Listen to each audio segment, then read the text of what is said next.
Hello, it's us, it's you, we're here, together. Why are we here? For another exciting week on You Can't Disappoint a Podcast, Argentina's number 5 television show podcast. And I don't think we've kept that. I think we've been drastically falling since, but we're going to wear that badge proudly for the rest of our lives. Welcome to the show. You can officially support You Can't Disappoint a Podcast now on Patreon at patreon.com/can'tdisappointpodcast. It's the place to go to help us move this show forward, and there's all kinds of exclusive content, fun interaction, events with Steven and myself, and all types of ways to influence our show on a weekly basis. So please consider supporting us on Patreon. If you want to get in on the action, make sure you email us your trivia, your MVP, and your funniest moments from that week's episode over to our email at can'tdisappointpodcast@gmail.com, and we will read it right here on the show.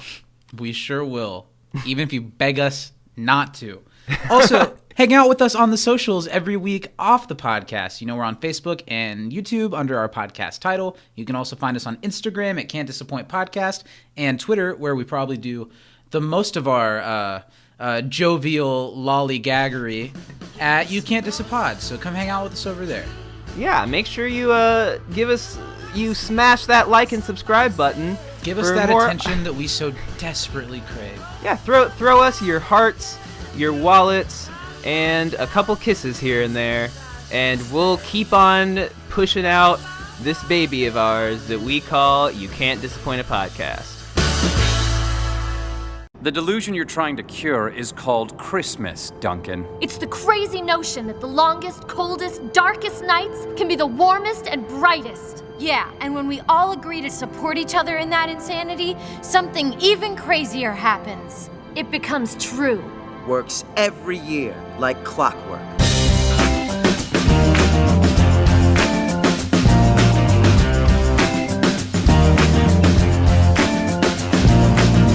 Ho, ho, ho! Merry Christmas, listeners of You Can't Disappoint a Podcast. I like that you went from like Santa Claus to the Count from Sesame Street. It's a very special, spooky Christmas. 1 silicone doll, 2 silicone doll. Hey, everybody. Yeah, what's up, guys? Welcome to You Can't Disappoint a Podcast, right? Yeah, I'm sorry like about all that. It's not really Christmas, but we're here to talk about one of the 4 Christmas episodes of Community, which are episodes that I all hold really close to my heart. They're particularly special episodes of Community, and it's like snowpocalypse a little bit outside. Over the last week, I don't know how many inches you got, but we got like probably close to a foot of snow.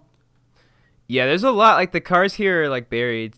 That's how it was. I've had to drive places, and we had to the first time, and it was awful. We had to like dig my car out of the snow. It was like up to its tires. Damn. Just from like overnight. But yeah, welcome to the show. So it feels good. I feel like I can get myself almost more in the Christmassy spirit than I was at Christmas time because it looks like Christmas me too. Outside. Yeah, and I've talked about how much I don't love Christmas, but I feel more in the Christmas spirit right now than I probably do like around Christmas, especially because it's so snowy. It's super snowy, and it's pretty snow. It is pretty snow. Yeah, You're so pretty that's snow. fun. You're the prettiest snow of all. Aw. I'm Zach, and I definitely did not get exiled from Planet Abed for not liking Christmas songs. And I'm Steven, and I why. think that fake murdering people is my new tradition. Nice. Welcome to the show, everyone. Another week. We're in a good mood. We just had a really fun You Can't Disappoint show, I think. Yeah, we did. That was cool. Just unfiltered chatting about whatever, but we actually like had stuff to say for once, unlike whenever we're on this show. Yeah, so if you want to check that out, make sure to mosey on over, hop on the Gumdrop Trail, and walk on over past the cave of frozen peas. Come on. And check us out at patreon.com/youcan'tdisappoint. There's no you. There's Patreon.com/can'tdisappointpodcast. Yes. Did you listen to some of last week's podcast? Didn't you, Steve? I did actually. Podcast. Did you listen to the You Can't Disappoint show ad that we did? I don't know if I heard that because I was in were another in, like- room when someone else was listening to it, and I was like, "Oh, Nice. Where we're like in a alternate dimension, and we're running out of time. It was. oh my god, that I was need to funny. listen to that specifically then because that was really fun to record." Yeah. Well, That was like anyway, on the fly, by the way, and I think Yeah. that we should get more credit for that. Yeah, I'll definitely rerun it for a while. Sure. Yeah. It's a great week to be You Can't Disappoint a Podcast. I'm happy to be here talking about one of my favorite TV shows with one of my C-level tier people, right? Fair enough. Yeah. I'm happy to be everyone- talking about one of my favorite episodes of the show with Yeah. one of the people I know. Yes, and of course, everyone who listens to this show is A tier, A plus tier, and everyone who gives us a little something over at patreon.com/CanDisappointPodcast is S tier, S. right? And let's segue that into how our show is, of course, brought to you by our $10 and up patrons. Who are they, Steven? Well, you see, we've got our friend Justin Brummett. We've got Danny Martinez Lugo. And we've got Mary Baker Budisa, my mom. Legends and champions and kind people, the three of them. And All beautiful souls in their own right. silent shout out to all of our $5 patrons who we're also very grateful for, and we're glad to have you. But you could always boost it up a little bit if you want us to remember your names. We'll say your name. First, middle, last. And if you social security number, credit card number, we'll Zip say it code. all. Blood type. And if you'd like to have all of that exposed about yourself on the internet, become a $10 and up patron at patreon.com/can'tdisappointpodcast. And that's enough of that. We're talking about, what is it, Steven? Season 2, episode 11. Oh, Abed's Uncontrollable Christmas. Yes, it is. It was directed by Duke Johnson. This is his only directing credit That sounds of the like a series. porn name. But it's because he specializes in this type of animation. So he was brought on to direct this episode. He directed, I don't know if you know it, but there's a stop motion film that was really awards buzz when it came out called Animaliza. I don't know exactly how to say it. don't know that Animaliza. one. I've heard it's really good. And he was a frequent director for Moral Oral, the Oh, Adult shoot. Swim stop motion show, which was created by Dino, who plays Starburns and writes on Community. I think that I knew that, but I had definitely forgotten that. Yeah, so it all goes in a circle. The episode was written by a tag team of Dino, and I've never had to say his last name on the podcast before. Stamatopoulos. If it's wrong, correct me.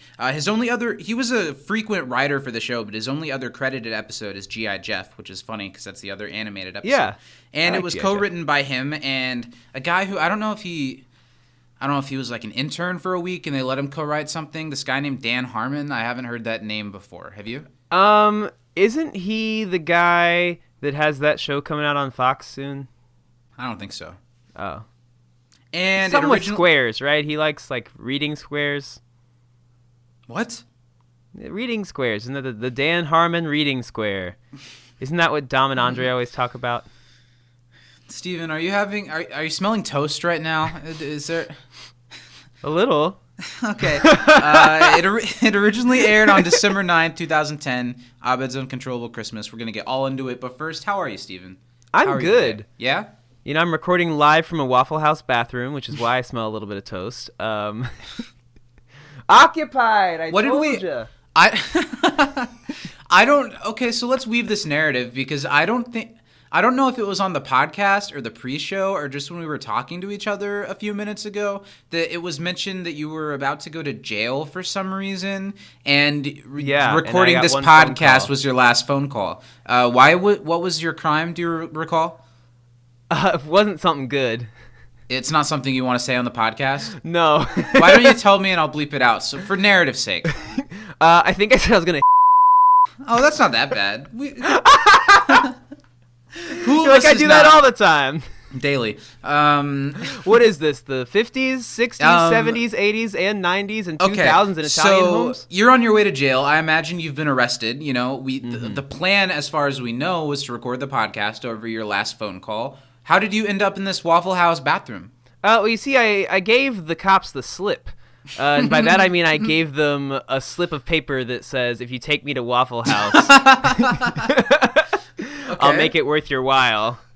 They keep knocking on the door, and I told my... It's occupied. Yeah, I heard. Yeah, they're threatening to shoot. But I told them if they give me about 2.5 hours, I will take care of everything I need to, and they'll be feeling better afterwards too. Okay, so what's the game plan for the podcast next week? Am I going to have a co-host? Do I need to get someone to replace? Yeah, just get locked up and sneak a phone in your butt, and we'll record the old-fashioned way. Well, I mean, we've always recorded the podcast with 2 tin cans connected by a string, so it probably won't affect our process that much, will it? No, I'm pretty sure they have all that technology in jail now. Great. And heroin. So Great. So it's really glad to hear that you're doing well today. I'm glad to have you on the show. It's truly inspiring how willing to go the extra mile for this program you are. Yeah, I made a commitment to be here, and come hell or high water, I will be here. Yes. Speaking of high water, I'm drowning in excitement because Zach has something exciting going on today. How are you feeling, buddy?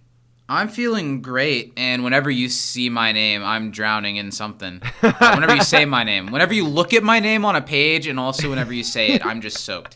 Yeah, I'm doing well today. I don't know.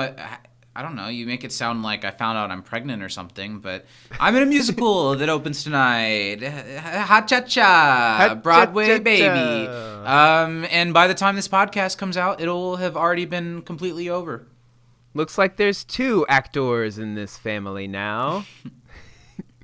Yeah, except you're not an actor, and I'm quoting Arrested Development like you. Lindsay's like, yeah, but you've never actually gotten a job, and you've never actually acted. Well, maybe that's what we could do for what we were talking about. yeah, that'd be great. That'd be really fun. Mm-hmm. But that we would almost have to do like this. Yeah, we would. So maybe not yet. I'm in a musical, the 25th annual Putnam County Spelling Bee. It's a really, really funny show where adults play kids in a spelling bee, and it's got kind of some raunchy humor, like the kind of standout song in the production. This isn't my character, but it's one of the best songs in the show. The kid who won the spelling bee last year is like this Boy Scout type, and he gets distracted by how cute my character's sister is in the audience. So he's like flustered and like has a boner and is like hiding it. Hilarious. And he goes up to spell and he's distracted by the boner, and he's like the champion from last year, so everyone thinks he's gonna win. And he's distracted by the boner and he gets his word wrong, and so he's That's out. Hilarious. Yeah, and he's the first kid out, and they make the first kid who gets eliminated sell candy like during the rest of the show. So the beginning of the second act is him being like really frustrated and annoyed and throwing candy at the audience and stuff, and he sings this show-stopping number called My Unfortunate Erection. That's hilarious. Yeah, it's like one of the funniest shows of all time. The only thing I know about the show is your character's name and what he wears a cape.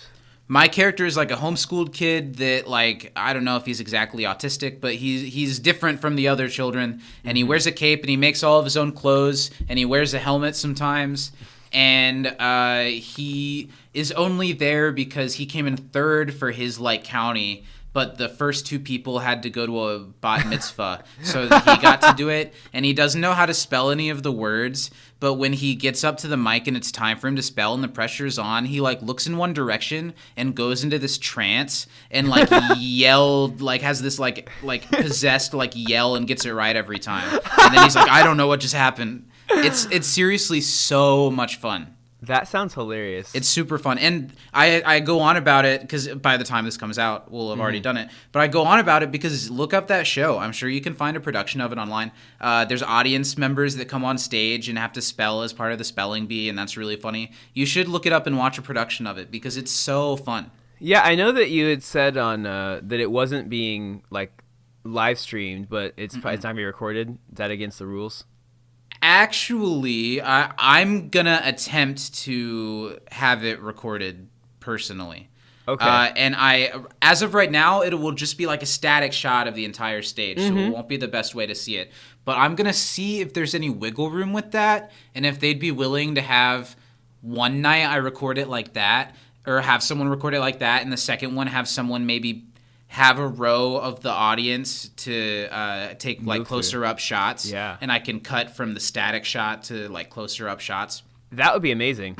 So regardless if I do that and I'm the one who's putting it together, I'll do it. Maybe I'll even post a little clip of Baby Boy for the Patreon. That would be amazing. Okay, now that guys, if you weren't excited about the Patreon before, that should be enough to get you guys in here to see tiny boy, baby boy, we love him, Zach, singing his little heart out and spelling words to the best he can. Yeah, and I'm sure the full musical won't be allowed to be out for anyone to see it, but maybe we could arrange some type of like live stream Patreon thing, or like us reacting to it or something. That could be fun. Yeah. Anyway, before we move on to this great episode of Community, that was just a bunch of shameless self-promotion, but I love talking to you, man. We haven't talked really since the last show, and this is one of those times where the distance was felt, and it's nice to be back doing this again. So we're going to dive into Community, but first, we're going to dive into some money with an ad break.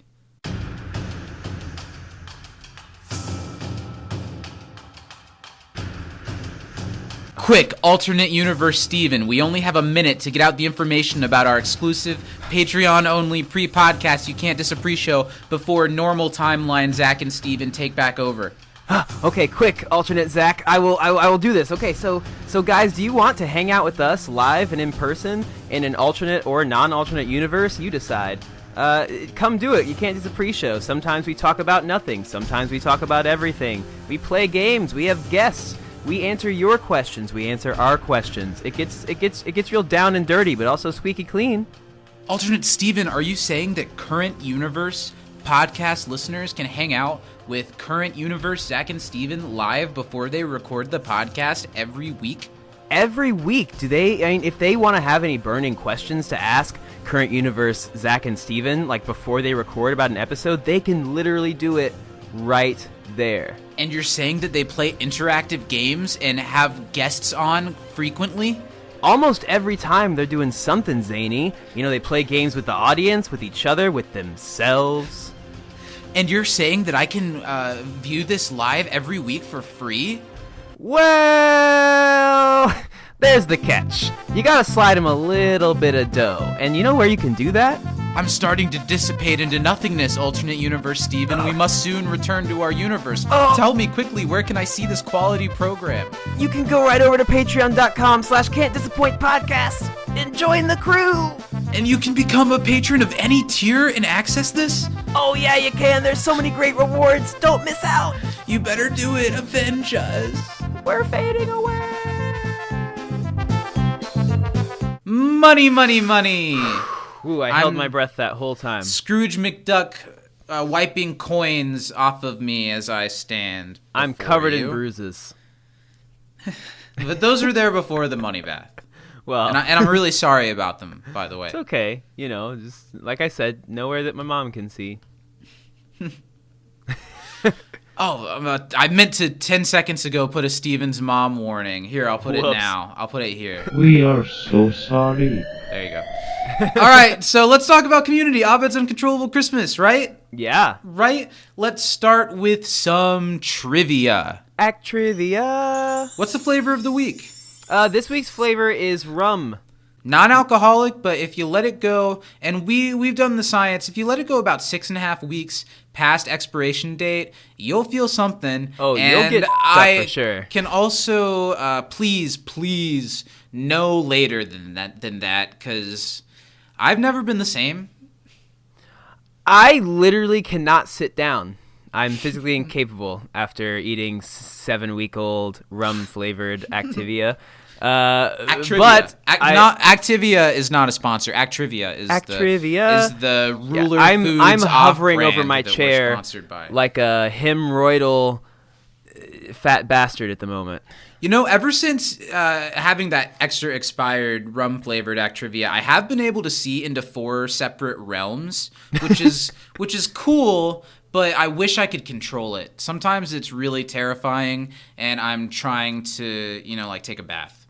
I had this weird thing where every day at like 7 p.m. Mountain Time, I turn into a pirate. And not in like the way like, oh, I talk like a pirate. Like, no, I become a pirate, Zach.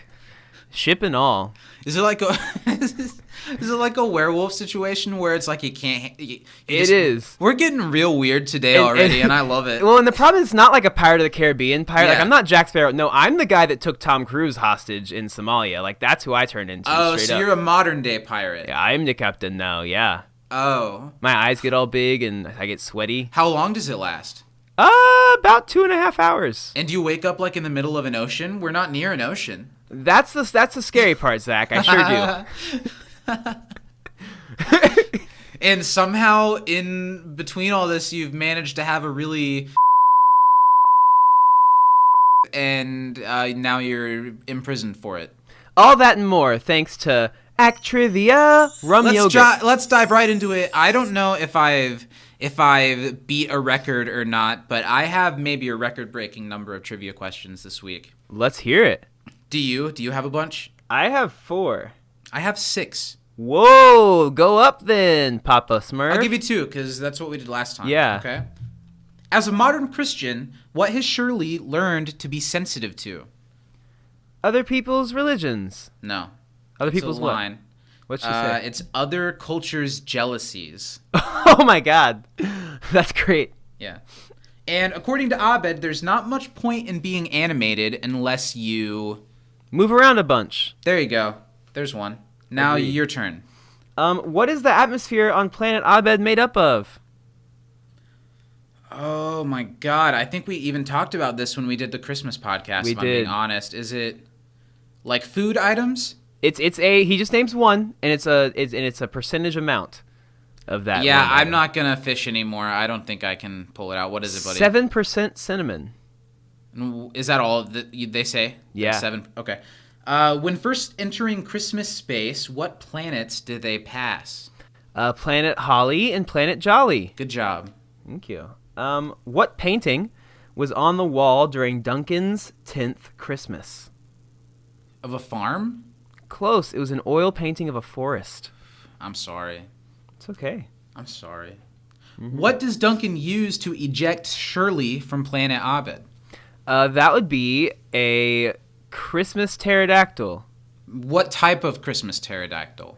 Oh. It's a Christmas pterodactyl. It's not remote control. It is remote control. Christmas pterodactyl. Okay, I wasn't sure that it was push button or remote yourself. control. Yeah, I believe. Okay. What type of course is Annie taking next semester that she wants to, get a jump start on the homework for? She's taking a relaxation course, and she wants to use all of her free time to do all the reading ahead of time. Yeah, that's a funny little joke.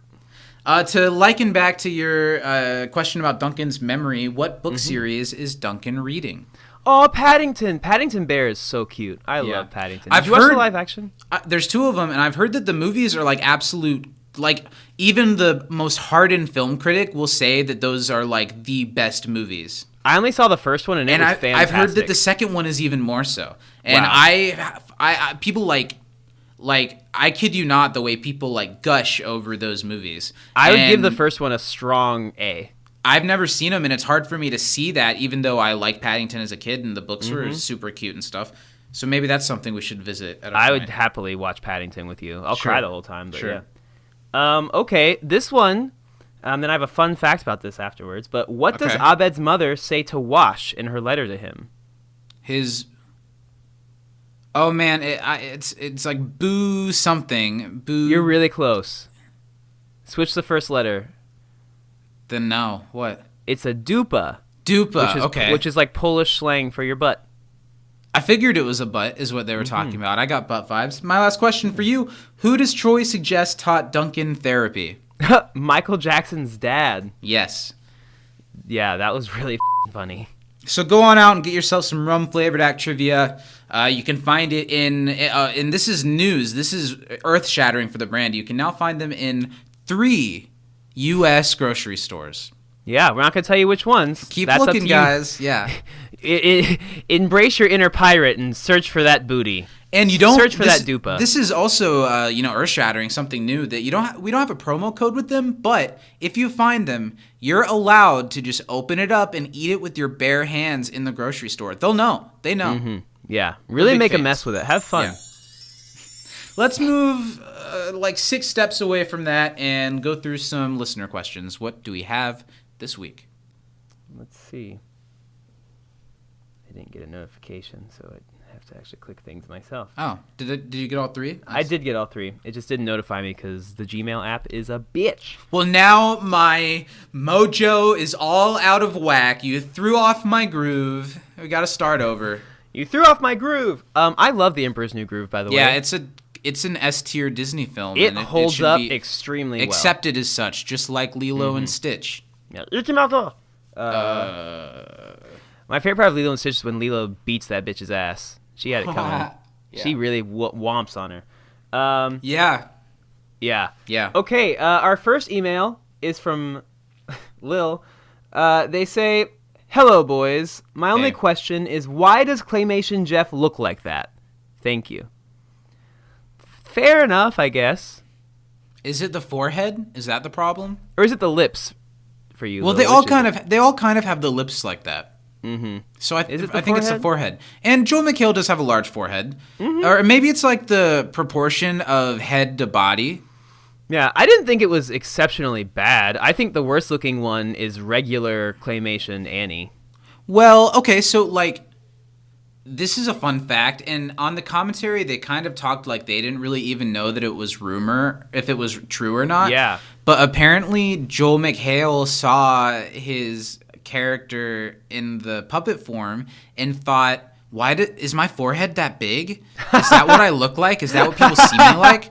So I guess in a handful of episodes or whatever, there's an episode where Jeff's hair looks different, and people were like, why is Jeff's hair look like that? And I think Joel had them do his hair differently to try to make his forehead hide look his smaller. forehead? And then Aw. after this, they kind of wrote it into his character where he's like self-conscious about it.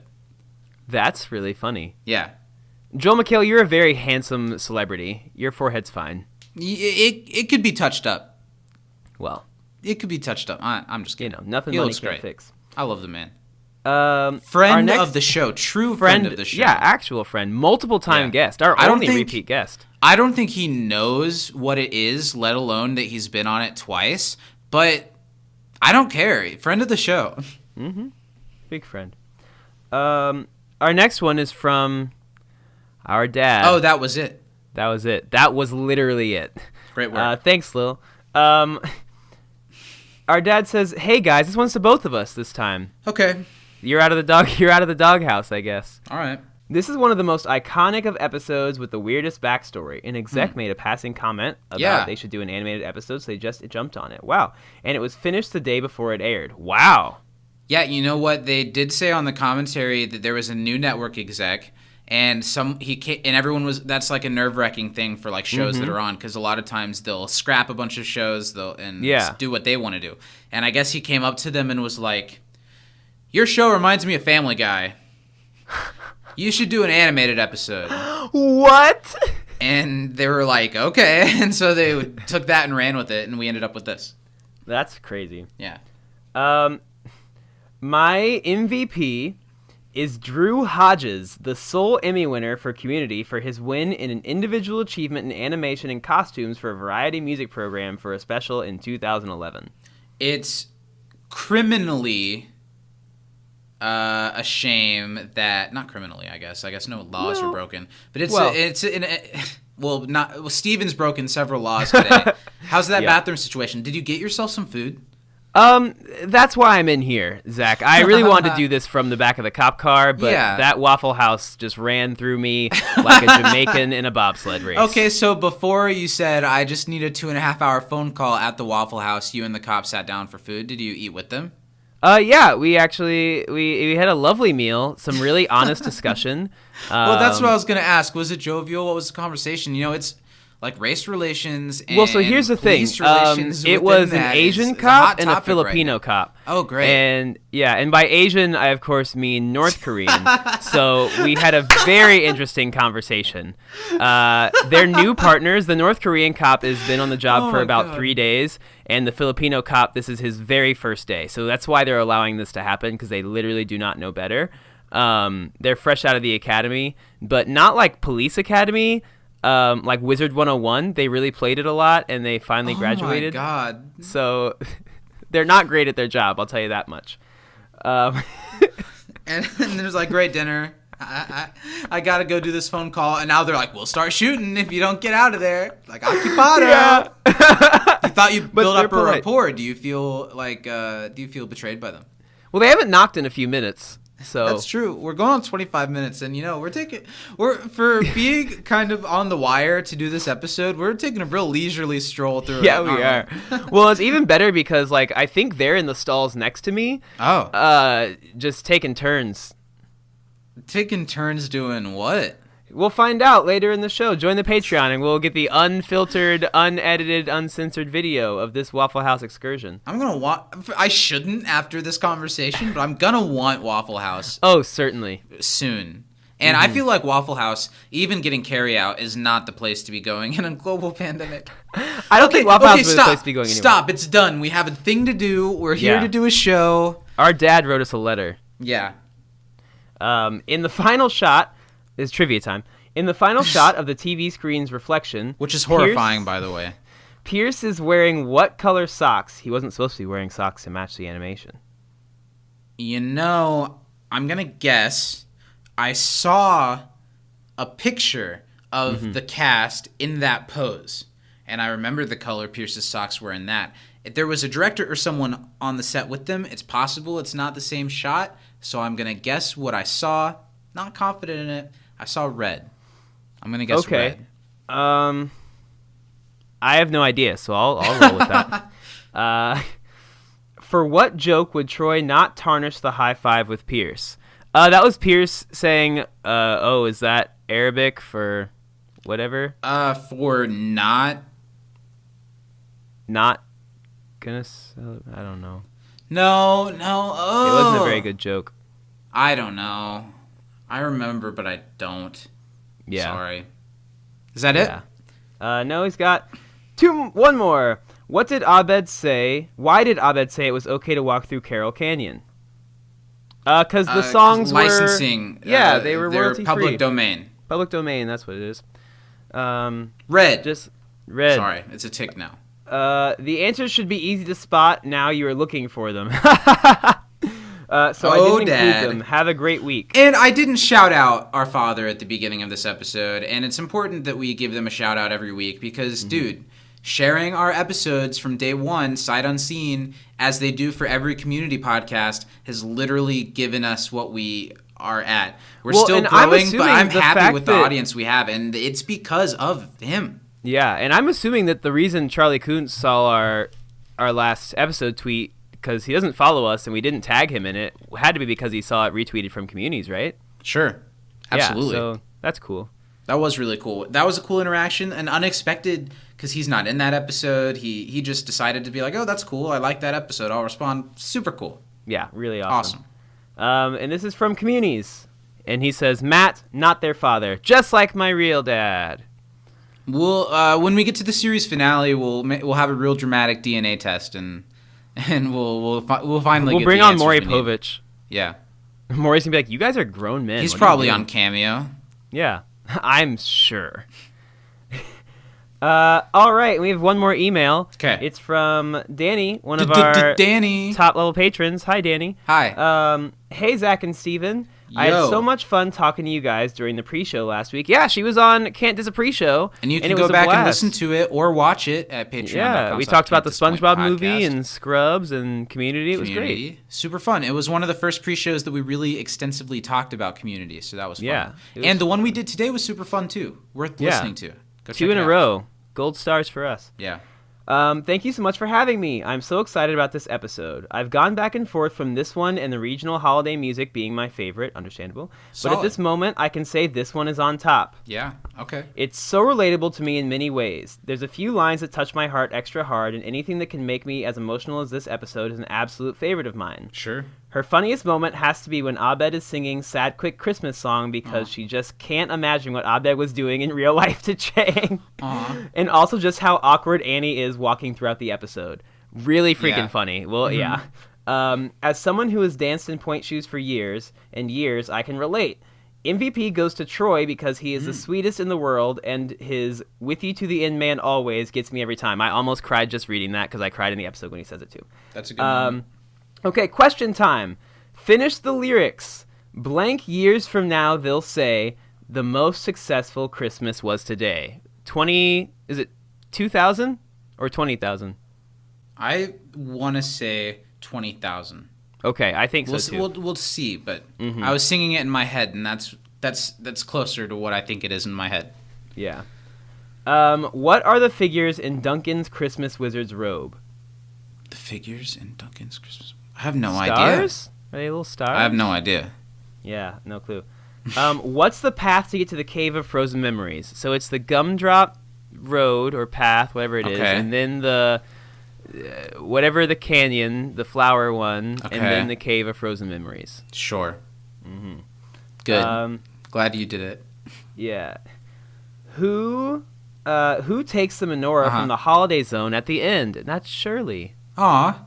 Yeah, it's really cute. Is it cute? Okay. Yeah, because they all grab the tree, and then Shirley goes back to get the menorah, and it's really nice. Nice. P.S. Sorry for the long email. No.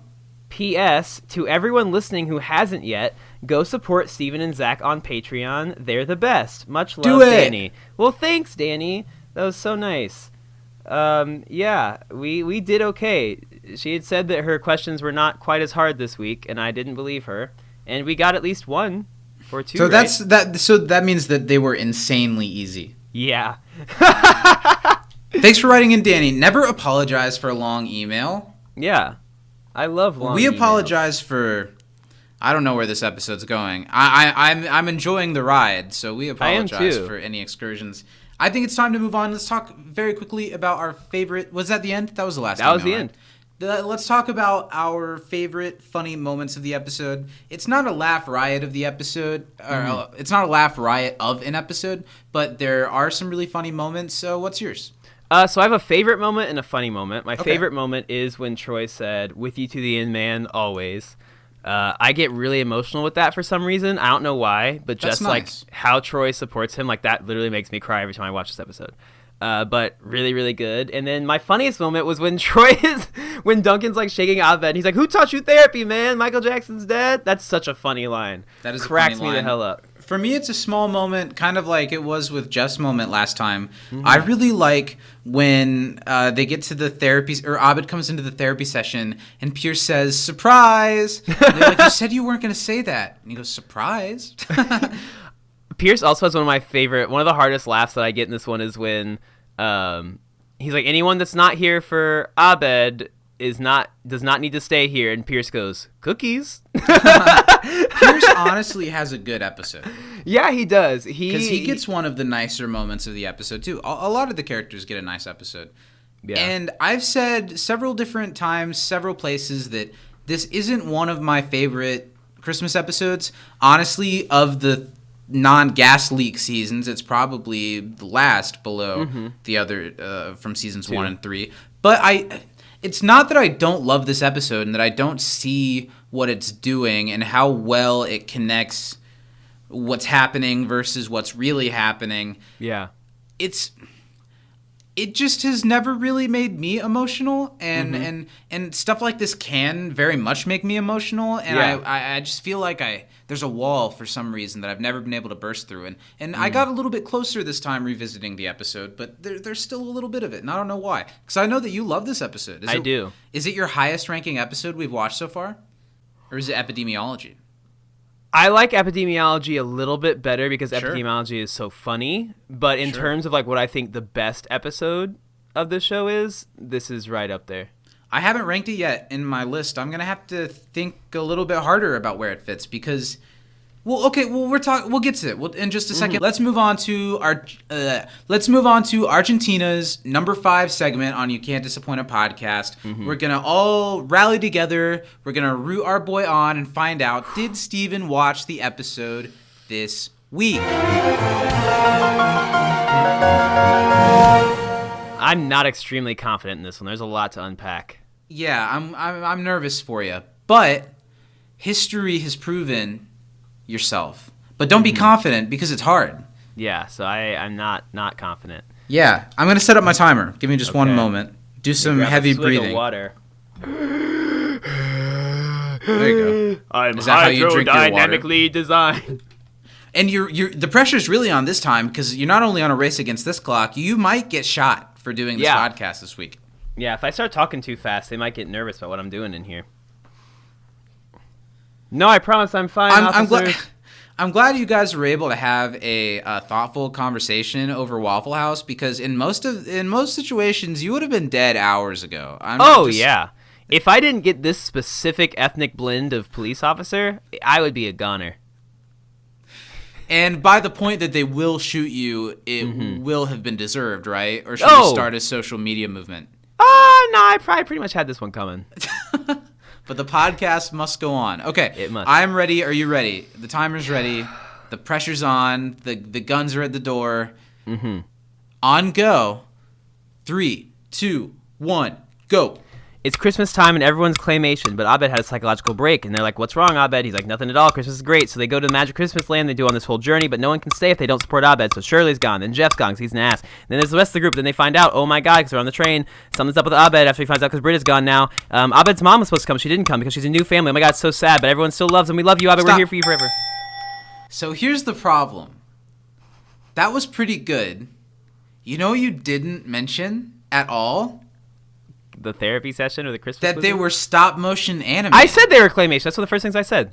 No, Check I don't the tape. think so. Check the tape. That's one of the first things I said. I can't check the tape right now, but I will. Yeah. I will. I promise I said that. Throw something in to either make me look stupid or make you look successful. Because what I picked up on was that you said something's up with Abed. They asked him what was wrong, and he said nothing's wrong. I didn't hear the claymation. If that's So the I first started. I thing said you it's Christmas time and everybody's claymated. Okay. Then I will. Okay, if you got that, I will give you a B+. I'll give Thank you an you. A-, Okay. because I was impressed with how much you fit in there. I was too. I didn't think I'd get all that in there, but I just landed the plane with Abed's mom. And I'm kind of on your side with this, clearly. If by chance I am right in my accusation, I will It drops way down, retroactively change that. But so good job for not being sure of yourself. Thank you. I think if I did leave that out, it's a hard C-.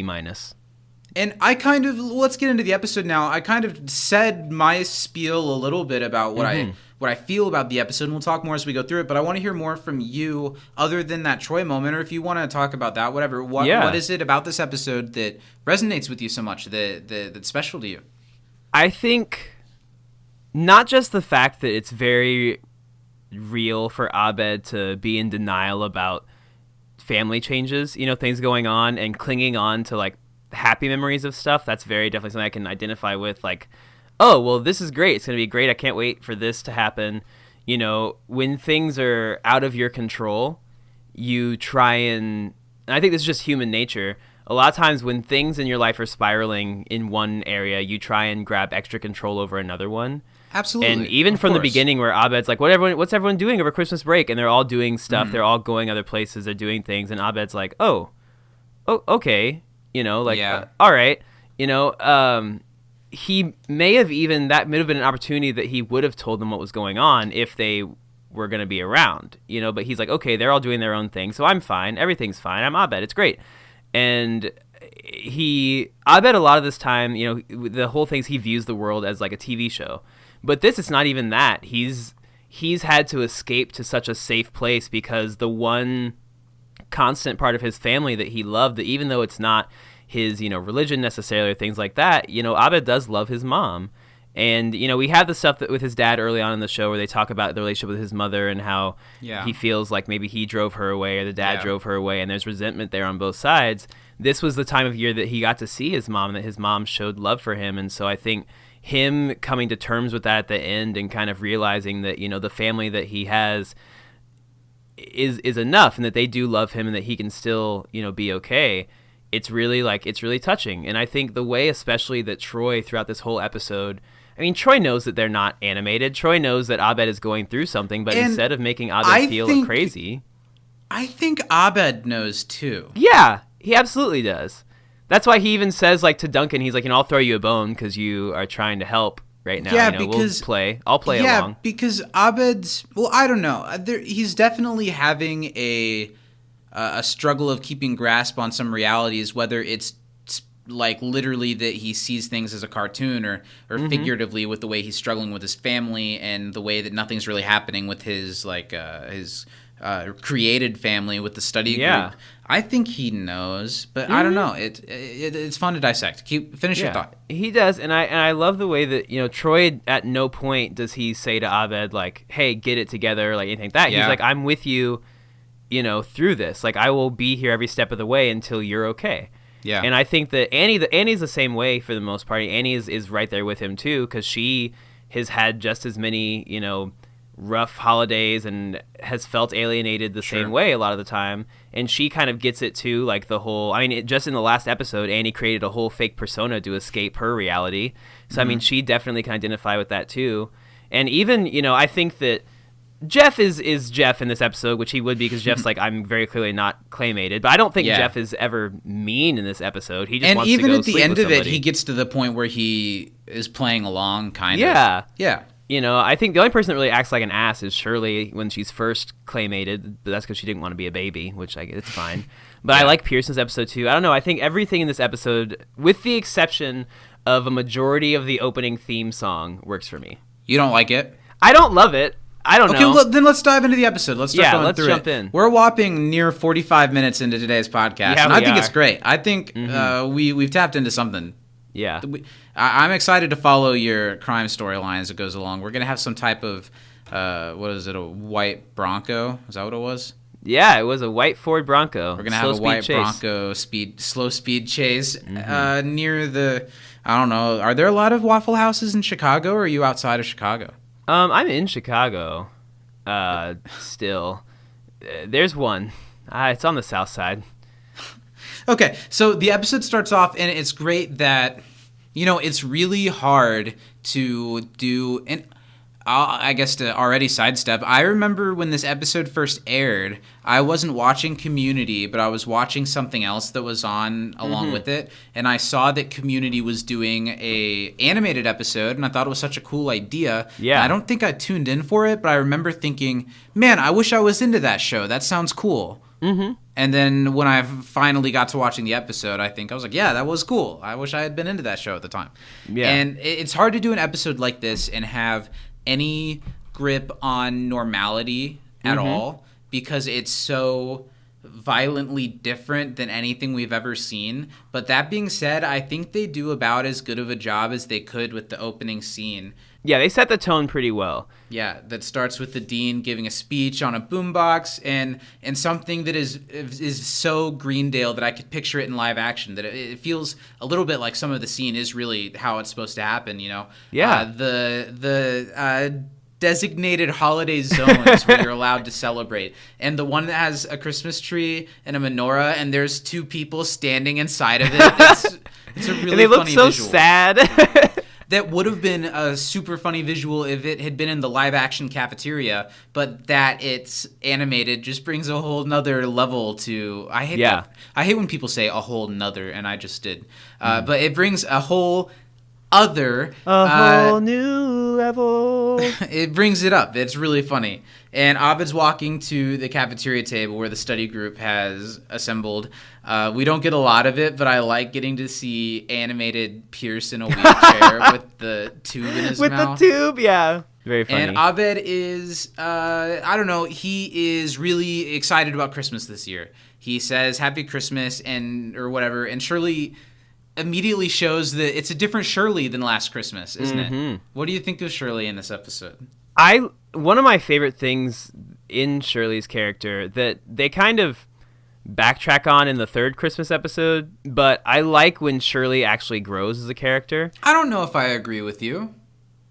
You don't think so in the third one? She sings the song about Jesus and how she can't, not sing about God to the kids because she's framed to feel like they're being kept the truth, you know. But I guess she isn't inherently mean in that. She doesn't have a holier than thou with her friends, and she That's just a good falls point. into a trap. That's I don't know true. if it doesn't do anything nice with it like they do here, but I don't know if I agree that it digresses. Yeah, I guess I was just thinking about that song, but yeah, it doesn't really do anything bad.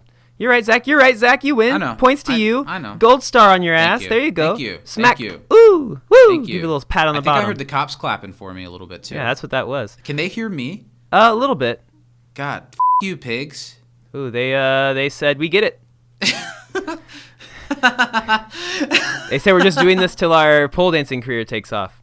They're trying to get big on TikTok.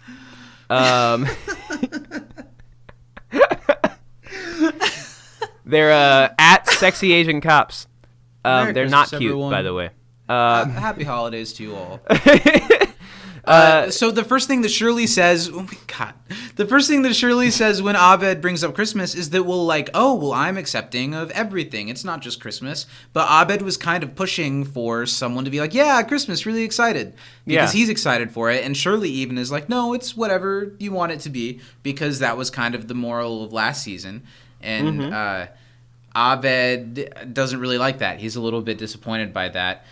He asks what we're doing this year, and everyone has other plans. Annie has the funny line that we talked about, a relaxation course, that she's going to read a bunch to get ready for it. Super Annie. Let's look at Jeff for a second. What is it? What's the problem? It's I the think eyebrows? it is. Is it the eyes or the? It's the eyebrows. Forehead. It's the forehead. But and his lips and chin are a little weird. But it's not terrible. My biggest issue, because I was actually trying to take, I've been like watching a lot of anime clearly, and like a lot of different types of animation in anime, and been trying to really I've learned a lot about the animation process and all that stuff. Yeah. My biggest qualm with the claymation in this episode, not even the movement, because that's fine. I hate the under eyelids. I hate that. Not a fan. Like in Annie, where it's like just like the underlid. Not a fan of that. Creeps me out. I think the animation's fine. Jeff doesn't look exactly like Jeff, but none of them look exactly like their counterpart except for a couple. I think Pierce looks pretty close. Pierce looks good. Troy looks fine. Yeah, Troy looks fine. But even Abed looks a little weird. Like the Dean looked a little weird. Annie looks a little weird. Britta looks okay. Anyway, everyone has other plans, and Abed's disappointed by this because he doesn't have any other plans, and he was hoping to have an adventure with his friends. And this is the line that, it leads up to the line with Pierce that we couldn't figure out the word that he said. Pierce is being Pierce and says, well, you're a Muslim, don't you write angry letters to TV Guide? Which isn't a reference that I pick up. I bet that's a specific reference to something. Yeah, I guess. I didn't know that. Yeah, I don't know. Is it because they're mad that they're showing all the... I don't know. But Abed says, traditionally I'm Muslim and that's my religion, but I've always been a fan of Christmas, which I feel like probably is common, right? It's pretty Especially true. My dad was Muslim, but his family still celebrated Christmas for the kids. They just didn't do the whole Jesus part of it. Sorry if this is a bigoted question. Did he grow up in America? No. Because I was going to say, I feel like for Muslims, whatever generation the kids are, if the kids are growing up young in America and going to schools, I'm sure they would admire Christmas. But I didn't know outside of the U.S. Yeah, no, they still did it there, because the kids want presents and stuff. So even though they practiced Islam, they still were it's Christmas, presents, all that shit. It's an excuse to have a warm time with family. Yeah, there's a line that's kind of about that later in the episode that I really like that we'll get to. And so Abed's always been a fan of Christmas, and he says this is the most important Christmas of all time because he really needs it to be something special because we'll find out much later, but his life is changing and he's having trouble with it. And this is when he mentions for the first time that they're all stop motion animated. And everyone's reaction is pretty funny. And honestly, the stare followed by Jeff going, I vote we let it go. Yeah. It feels like a very study group moment. I can visualize it in live action as well. Yeah, especially the beginning of this episode, really all the way up until, they go into the Christmas world. All of this I can very well see happening with the group. The way their mannerisms are all done really well. Like I said, the animation is really good, especially for a not animated show. So you can tell the guy they brought in really did a good job directing this. Yeah, I like... Pierce is just being Pierce, but I like, Shirley, after he says they're stop motion animated, says, I don't understand. Pierce says, I never understand what any of you are saying. Which feels like something that Chevy just said while they were recording lines for this episode, and they were like, let's put that in.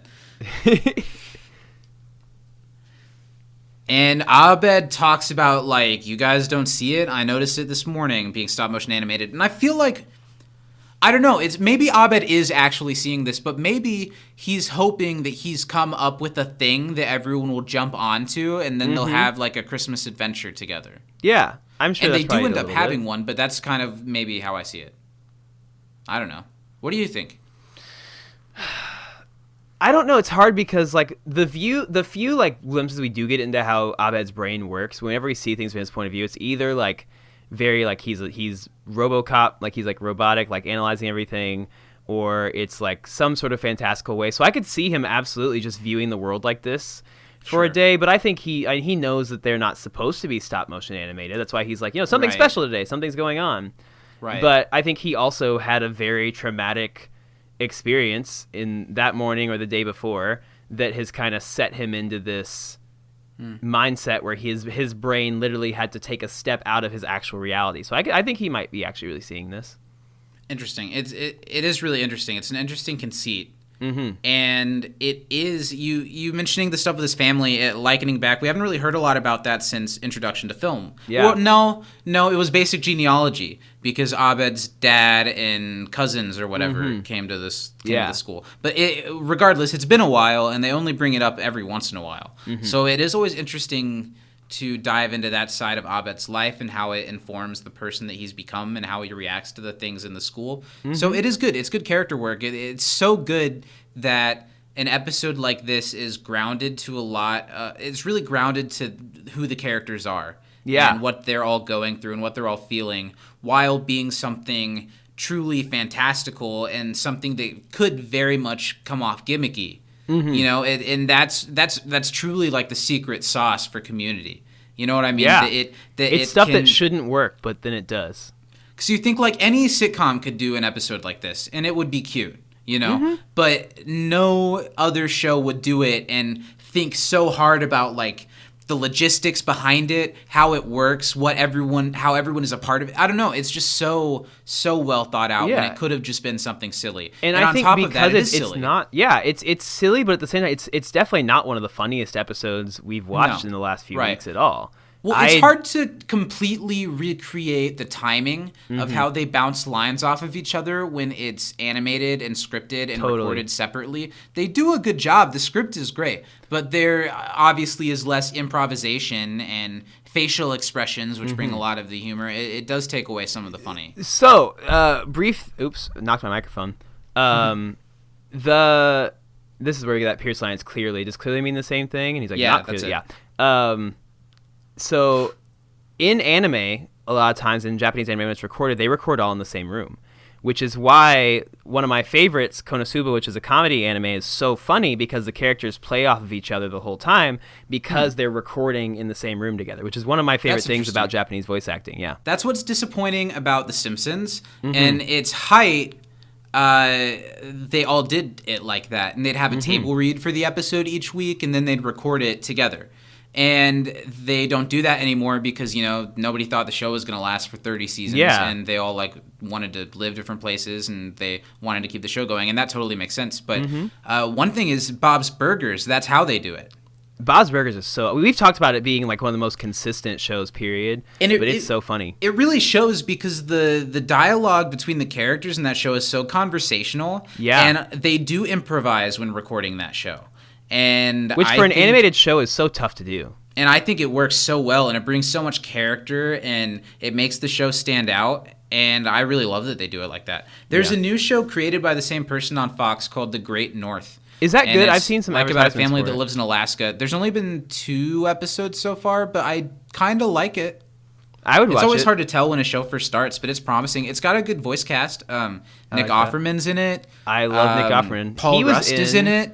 Oh, our boy. I'm blanking off the top of my head who other... Alanis Morissette is a voice in it. Well, I'm in love with her, so I'll happily watch that. Nikki Glazer, I think. Okay, she's funny. Was she the original voice of Missy on Big Mouth? Is that who it was? Or was it someone else? No. Jenny Slate. Jenny Slate. That's okay, who I it like. is. She's That's a great who it voice is. actress. Yeah. So anyway, that's an interesting show. Fun Nick Offerman fact to spin off real quick before we continue with this. That's okay. We've kept it real tight so far. Yeah, so he was in a fantastic stop motion animation film called My Life as a Zucchini that I may have mentioned on the show before. I've heard of that film, but I didn't know he was really, really good in it. It's interesting. It's not a hard watch, but it's definitely kind of a rough subject. It's about these kids that are in this orphanage, and he's a guy that comes and visits the orphanage a lot. But it's really good. I think you'd like it quite a bit. Okay. Intrigued. Yeah. So Abed's upset that everybody can't see what he's seeing, and it worries him a little, and everyone else is. And I like the expression on some of their faces, like Annie and Britta here. They're all a little bit worried about, maybe not all of them, but they're all concerned for their friend. And Britta wants to help him because, Britta's gonna Britta. And Yeah.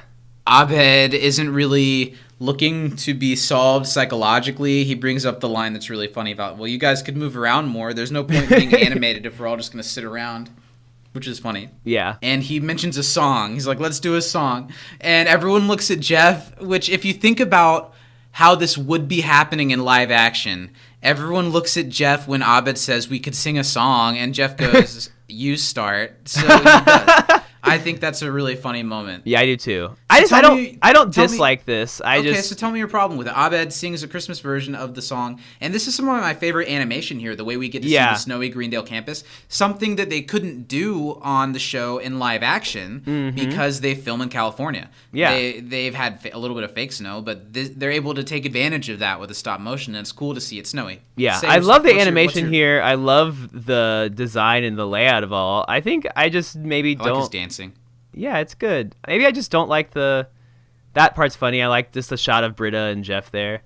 I think I just like the original theme song so much that I didn't think they needed to do this, but I think it's a funny ending when he's jumping on all the cars and like setting off the alarms, but because this is real life. I like the damage that he does to each car as he hops on them, and it kind of reminds you that maybe it's made out of clay, so he's like indenting them. Well, and it's such good like realism because like a full-size man jumping on a car would absolutely set off the alarms and dent them.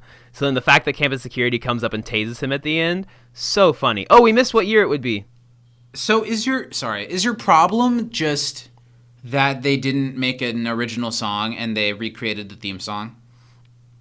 I don't know. I think I just like the lyrics better of the original song. You would have, but would you have rather them done like an original Christmas song here if he was going to sing a song instead of recreating the theme song? Probably. I get why they had the itch to do something like this. Yeah, I don't dislike it. I guess I just don't. It's just got a tough. They're following a tough act. Yeah. Okay. Totally. Yeah, the tasing is funny, and the security guard that says we got him, okay, he's down, is the voice of Dan Harmon. Oh, really? And I like how that's when we get the old school animation style, like showing of the title card, while Abed's like writhing after being tased on the ground. And now we cut to Duncan's office, and the recreation of this in animation is really great. Yeah, I do a great job with the sets. Man, am I glad that there's so much Duncan in this episode. Yeah. Maybe because it's hard to get... Because John Oliver was working for The Daily Show at the time, I assume. Maybe it's hard to get him on set, so when he just needed audio, they were able he could do that. Because he probably has the biggest role in any episode that he has here. Yeah, they do a great job with his clay figure. Okay, Jeff's forehead looks huge here. It's like the size of Britta's head. And his lips are like, he's like making a duck face almost. Yeah. So Duncan is asking Abed questions. How many fingers? Are they made out of clay? Abed still sees everything as claymation. And he has the funny line about how they're not clay. They're silicone dolls with foam bodies with ball and socket armatures, which is funny. And the story underneath all this in the real world is that Duncan obviously sees like, if this guy is actually seeing things in claymation, I can write something about this. I can make money off of this. Yeah, I can really publish these findings and be thought of as like a great psychologist. And the episode ends up painting Duncan as a villain against Abed. Do you think what he's doing is particularly reprehensible here? Can you blame him? No, for I think he could publish something like this. Does he act meanly? He does kind of in the end. In the end, a little bit, but I think that overall, like Abed wouldn't have gotten to this point if Duncan weren't doing this. Yeah, and I think that Duncan is coming from a place of trying to help him. I mean, because like Britta brings up in a little bit, like they are threatening to kick Abed out of school because he's jumping on cars and acting like a crazy person, saying he sees everything in claymation. Right. Which only colleges were like, all right, let's go ahead and send you out of here and give your roommate an A for the semester. So. Yeah. Abed doesn't really remember when it started happening. So there aren't really any solutions. He can't really give any information. And Duncan talks about how he's been working at Greendale as a psychology professor for a long time. He wants to do extensive sessions with Abed and really get to the bottom of it and maybe hypnotize him. Mm-hmm. But Abed doesn't want therapy. I feel like from a story angle is how he looks at most things, and he already sees what the end goal is to make everything not claymation anymore. Yeah. You know what I mean? And I don't think he really wants that right now. I think Also. he knows, like, I have to find the spirit of Christmas, Mm-hmm. and then Christmas will be done, and then nothing has to be claymation anymore. But Duncan wants to take it into a different direction. Yeah. But like you mentioned, Abed did just destruct people's property, Yeah. which isn't cool. But Duncan's really adamant and wants to get him into some therapy so they could get to the meaning of all of this. And that's when Abed, just like I said, he says that he needs to find the meaning of Christmas. And he's not really willing to. He literally says what I just said immediately after that. If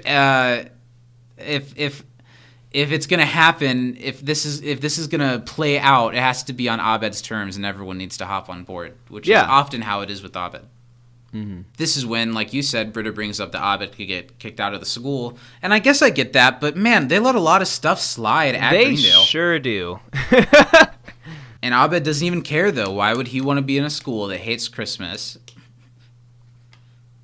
And then we get the sad... Yes. Something I wanted to ask you about before we hear a sad, quick Christmas song. Yes. When you worked at Starbucks, was that during the whole... people got all mad because Starbucks had just plain red cups that didn't say Christmas is the shit or whatever, and people like flipped out? I think it might have been a big deal the year before I worked there, but Okay. then the next Christmas they still kind of did the same thing and people would talk about it. But it was more that Midwestern, like, conservative joking about it. Mm-hmm. I don't know. Because I remember you telling me that like people would like, when you give them, you'd be like, Happy Holidays, you'd be like, Merry Christmas, and you'd be like, People would "Merry definitely do Christmas." that. People would sometimes say Merry Christmas to us as if we're not allowed to say Merry Christmas, and they know what's up, so they want to make sure we know. And I don't know. We could say Merry Christmas. Yeah. I would often say Happy Holidays just because that's just what I said. I don't really put that much thought into it. And I don't know. People are weird. Yeah. I It's work so in an weird. industry where we try to be very like inclusive to everybody. So like we like obviously decorate for Christmas pretty hardcore at my studio, but we also like call it like our holiday party, and we do have like a menorah up just in That's case cool. somebody But like if somebody says Merry Christmas to me, I'm like Merry Christmas, you know, like Sure. Because you're not. And that's the thing, because I'm sure most people that aren't people who celebrate Christmas, if you said Merry Christmas to them, they would say either it back or they would say thank you. Mm-hmm. Or I wouldn't be you like, too. They wouldn't be like, I well, would actually, never yeah. have a Merry Christmas because I don't. Maybe they would if there celebrate was it. like if it felt like an opportunity to say something like that. But I think often they would just say thank you or you too. Yeah. Yeah. Anyway, sad, quick Christmas song is a cute little moment, and it's the episode for being a claymation episode, and there are so many classic claymation Christmas specials. It doesn't exactly mimic anything or follow a certain tone. This is one of the only moments that kind of does that feels like true to one of these. The song is quick and whatever. Ludwig, of course, did all of these songs, and they work really well. Especially, I was thinking about how they work really well as being improvised songs. Yeah. Like, if you think about how, maybe not a couple of them, like the theme song one, but this one here, or a lot of the, like, Oompa Loompa-esque songs as people get kicked out of the group, they feel like Abed and then later other characters are, like, coming up with a little tune, and then they've put a score underneath that, like, following it. You know what I mean? Like this one here, where he's just kind of muttering it to himself as he's building a snowman that, turns out not to be a snowman at all. What do you think about this bit with Chang? Yeah, this is pretty funny. You like it? Yeah. I don't dislike it. It's definitely yet another thing of like, how can we fit in Chang for the episode for like 10 seconds? But it is a funny bit.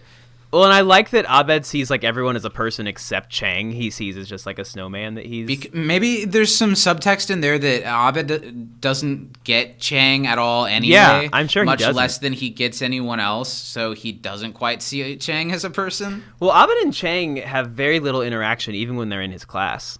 Yeah, you're right.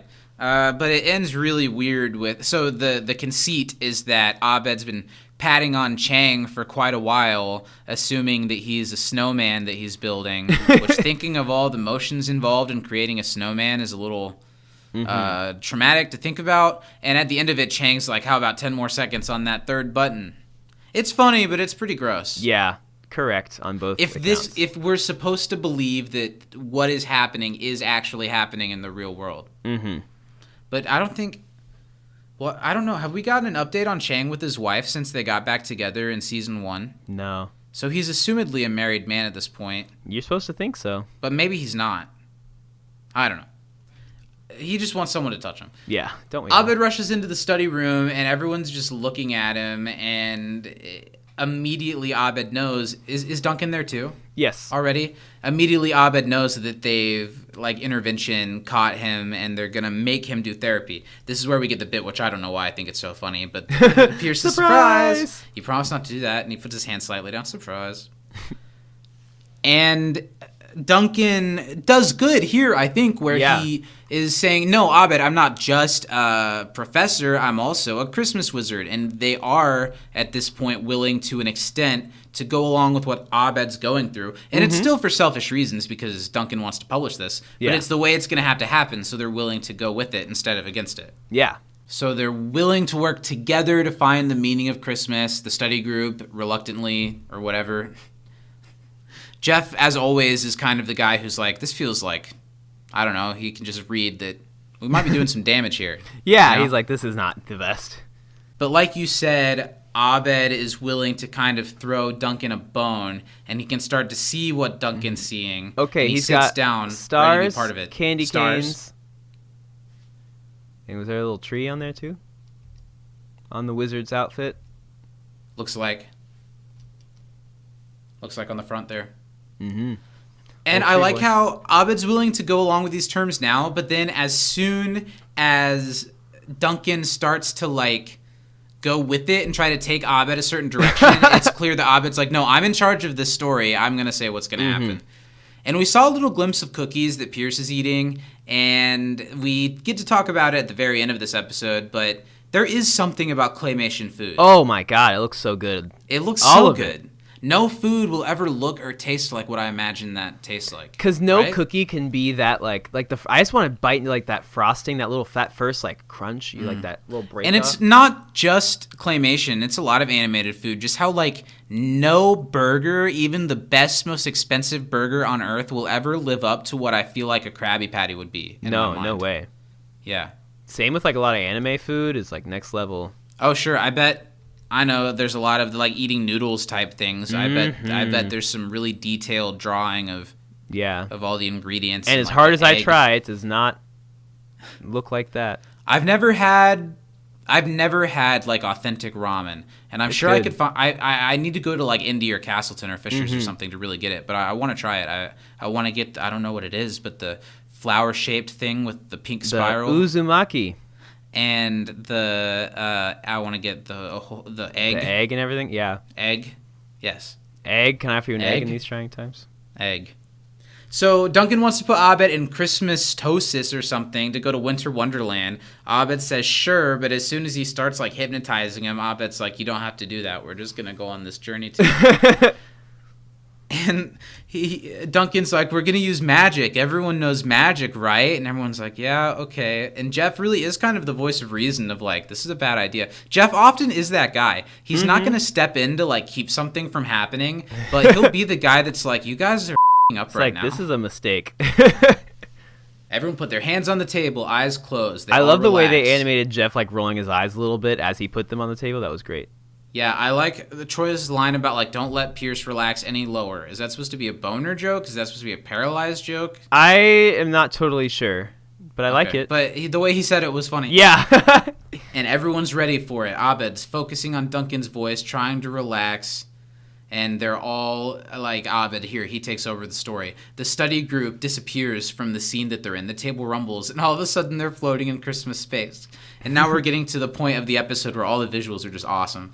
They're floating past planets Holly and Jolly that are wrapped, present with a bow, planet on in the background. And another thing that I really like about the rest of this episode are throughout the Winter Wonderland, the touches of reality that we see. Oh, yeah. Here, Duncan moves the galaxy they're in curtains to enter the scene, and it closes back up, and they're floating in the galaxy again. It's so good. That is one of my favorite little bits, too. Yeah, they're pushing. Duncan's pushing them towards Planet Abed, which Abed is willing to go with just to prove that he is so Christmassy. He's like, that tracks. 7% cinnamon, and everyone thinks it's cute, and they land the table like a ship, and then it just melts into the ground.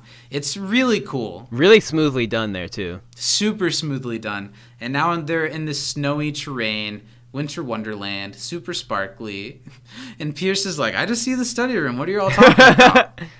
And Shirley hits him like, "Oh yeah, sparkly Wonderland." And now Abed gets to pick out everyone's personas and says that during their journey, they've all transformed into Christmas versions of themselves. And let's talk about all of them. We got Jeff in the box. What do you think? I think it's because he is, he's the funny guy. He's gonna make funny jokes, but he also like is not taking this seriously at all. It's like a hollow shell. Yeah. I am much less disturbed by the presence of Jeff as the Jeff in the box than when he's full-body Jeff. Yeah, totally. But that's kind of the case for a lot of these. Let's talk about Britta. We got... Oh, wait, no, that's not Britta. We got Troy Soldier. Which I really like that. They don't explain that one at all, but I think it's definitely it's just pointing probably at because the of the name gag, Toy Soldier. Well, that, but Troy also Soldier. Troy, for a lot of the show, just kind of follows along with whatever is going on, goes with the flow type of thing. The drummer boy holding steady behind. He wants a gun, but he just gets a drum. And I like the cool. Oh, cool. Britta is Britta Bot, and it's that the subtext behind that one is a little obvious, and we get into that later. But it's a cool design. She looks. I know that they've made Christmas ornaments of all of these characters. Oh, that's I cool. like this, and that would be a really cool set to have. Yeah. Teddy Pierce, I think, is because Pierce gets kind of a softer moment at the end of the episode, and it's like he may be kind of a grizzly, but he's soft and full of fluff. Yeah, totally. If you're willing to get there. Bleep bloop for me too. Annie's ballerina, I just think that shows how much Abed likes Annie and how he sees her as really cute and precious. Annie's super happy about that. And then there's Baby Doll Shirley. I don't know what the subtext is with Baby Doll Shirley. Maybe it's because the only thing Abed knows about Shirley is that she has kids. Right? What the hell, Shirley says? And again, Duncan moves the snowy terrain like a curtain to come into the scene. And talking about how they're making progress already with what Abed is making everyone. And Duncan's trying to get us into a place where we can like dive into Abed's memories. He's just like very, very loosely draping the Christmas stuff over therapy. Yeah. Have you had experience with going to therapy? Yeah. I have too. Was yours like this at all? Not at all. It wasn't? Unfortunately. Mine was very role play heavy. Oh, really? But we're not allowed to see each other in a sexual anymore. way? Yeah. Did he have you role play the therapist and he told you all his problems? And then afterwards, the guy showed up and said, "Hello, I'm the therapist." And it was a little confusing. My last patient asked to meet in a different place and never showed up. It was a major breakthrough, though. That's it really good. helped. I broke I'm through glad. to something. How's your situation going on? Wait, say what? I haven't heard the guns or the racially inclusive police officers in a little while. They started filming some TikToks. They were like doing the Megan Thee Stallion dances, but now they're going at it pretty hot and heavy in the stall next door. Not a lot of sounds, but like a lot of physical motion. Well, that probably buys us at least like 3 or 4 minutes before they start getting back here, right? Exactly. Abed doesn't want to look into any past memories. He wants to go to the North Pole to find the meaning of Christmas. And Duncan doesn't really... He's just like, okay, he's really bad improv acting is what he's doing. Yeah. He's like, yes, but to get there, we have to go through what he calls the Cave of Frozen Memories. But Abed's like, nope, I made out this place. There's a shortcut through a road. And Gumdrop Road. And this is when he literally says, but you threw me a bone, so we'll do what you want to see. Yeah. And Abed starts singing another song. I don't know if you remember off the top of your head, but Community has in the future a couple of clip show episodes that are made like how, a lot of shows have like, remember the time when this happened and they show it, but all the clips in the Community clip show episodes are things that we've never seen. Yeah. And there's one that's a clip of like them sitting around at the study table like while this is happening. Oh, that's awesome. It's like Abed like, oh, we're in Gumdrop Canyon, everyone. And it's like, yeah. I don't know exactly the bit, but that's really funny. And I'm it's excited funny. to get to that one. It makes it funny to think of what's going on throughout this episode from that perspective. Like here when Abed starts singing. What do you think about this song? It's fine. I don't think any of the songs in this, other than maybe the last one, are like super like great for me. But I like think them. it's because they're trying to sound improvisational. Yeah, it's like which is Abed is great. making up these songs that everyone's like, okay. And they start moving down the Gumdrop Road. It's going to be a hazardous Wizard of Oz type journey, and it's fun. I like watching Jeff hop around as the box. And Duncan's clearly in over his head, so Jeff kind of gives him the what for a little bit, and Duncan leaves as they start down the road. Annie's walk is so freaking funny. She's taking like really high, like ballerina prance steps with every step she takes. It's like the build of her character, you know? It's like how her toes are probably pointed the whole time. Mm-hmm. It's funny. I love it. It's going to be a hazardous journey. Their faith in Christmas is going to be tested, and they've got to be careful. If Duncan's still just there trying to speed it along and get to a place where they can talk about Abed's past, but it's not the Cave of Frozen Memories. It's the Cave of Frozen Peas. It's a common mistake.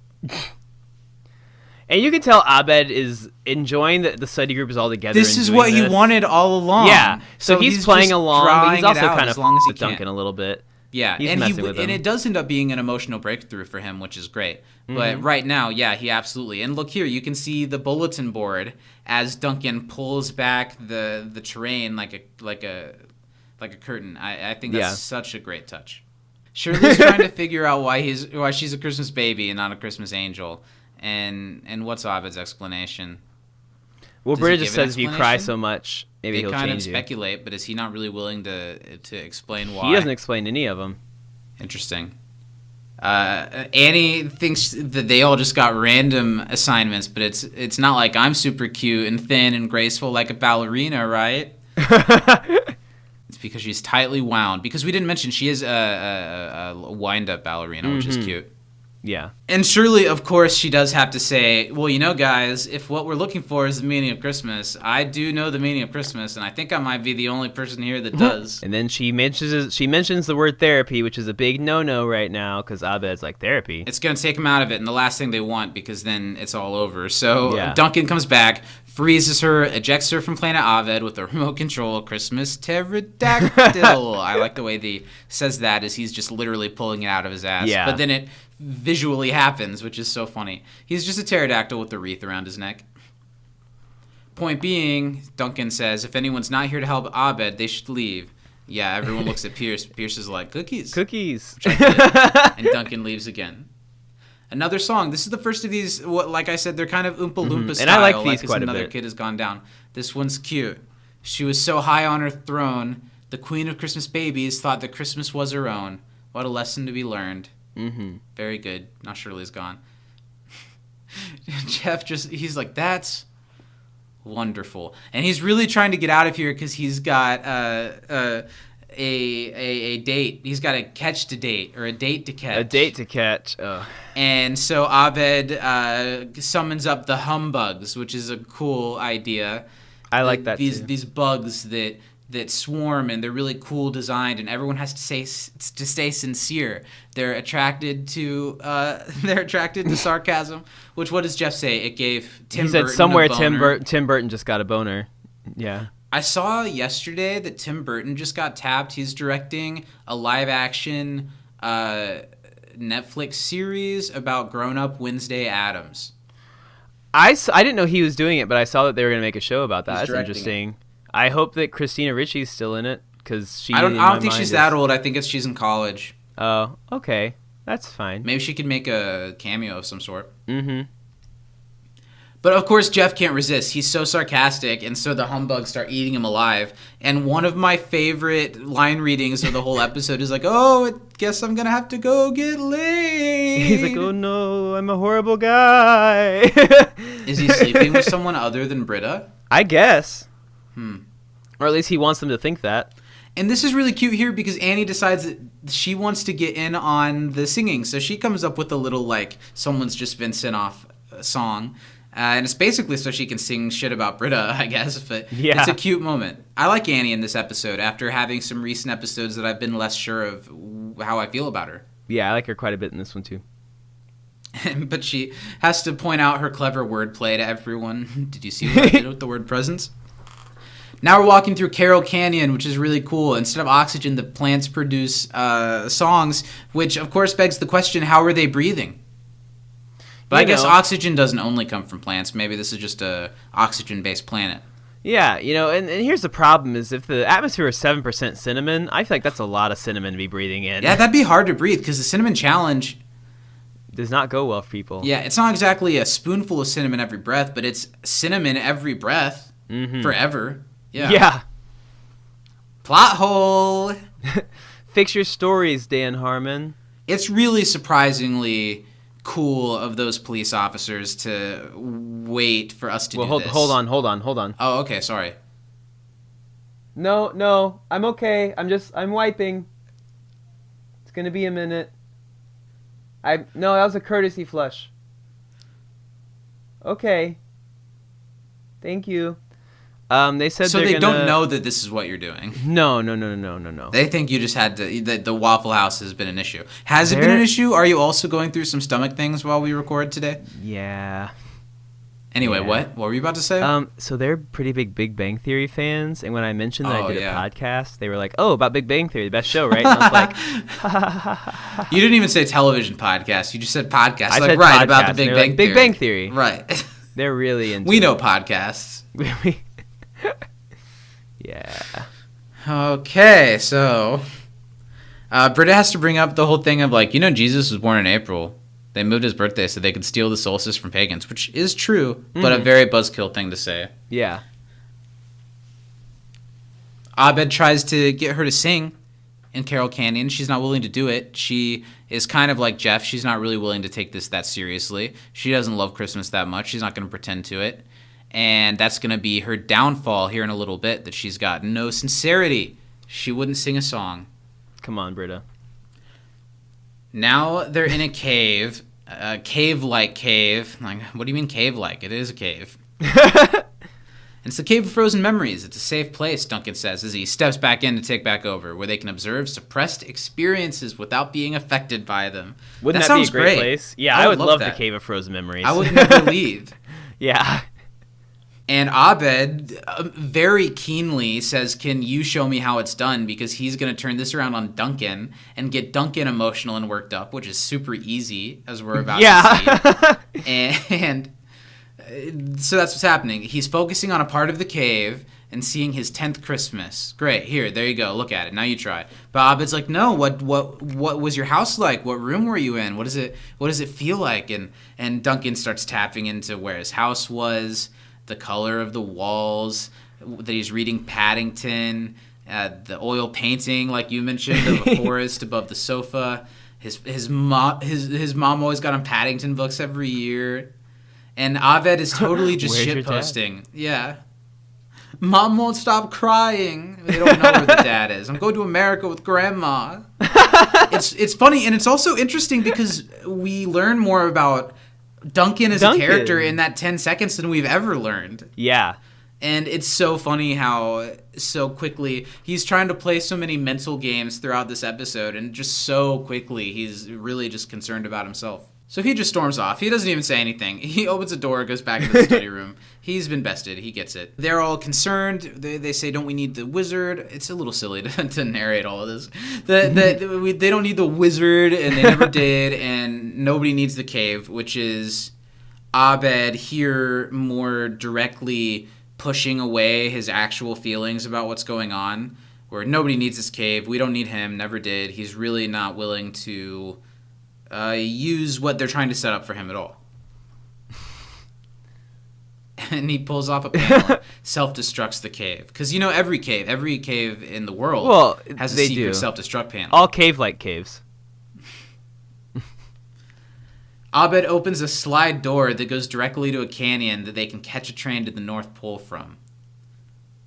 And he stops everyone else and says that he realizes what's happening and that the wizard is really just here to psychoanalyze Abed, and if that's what they're here for, they can't come with them. Only people that are here to help Abed can come. And Troy immediately, the with you to the end always, they do the slap, and he goes down the slide. It's so... Now, you said that moment made you emotional. It doesn't quite make me emotional, but it's so cool that Community can take this stop motion animated moment of Troy sliding through the floor into an emotionally resonant Yeah. An emotionally resonant little bit about their friendship. Well, and it hits because, like, as soon as Abed says it, like, Britta and Pierce kind of looking around, Annie's kind of like, okay, and then Troy just steps right up and is like, I got your back, man. Annie comes up and is with him.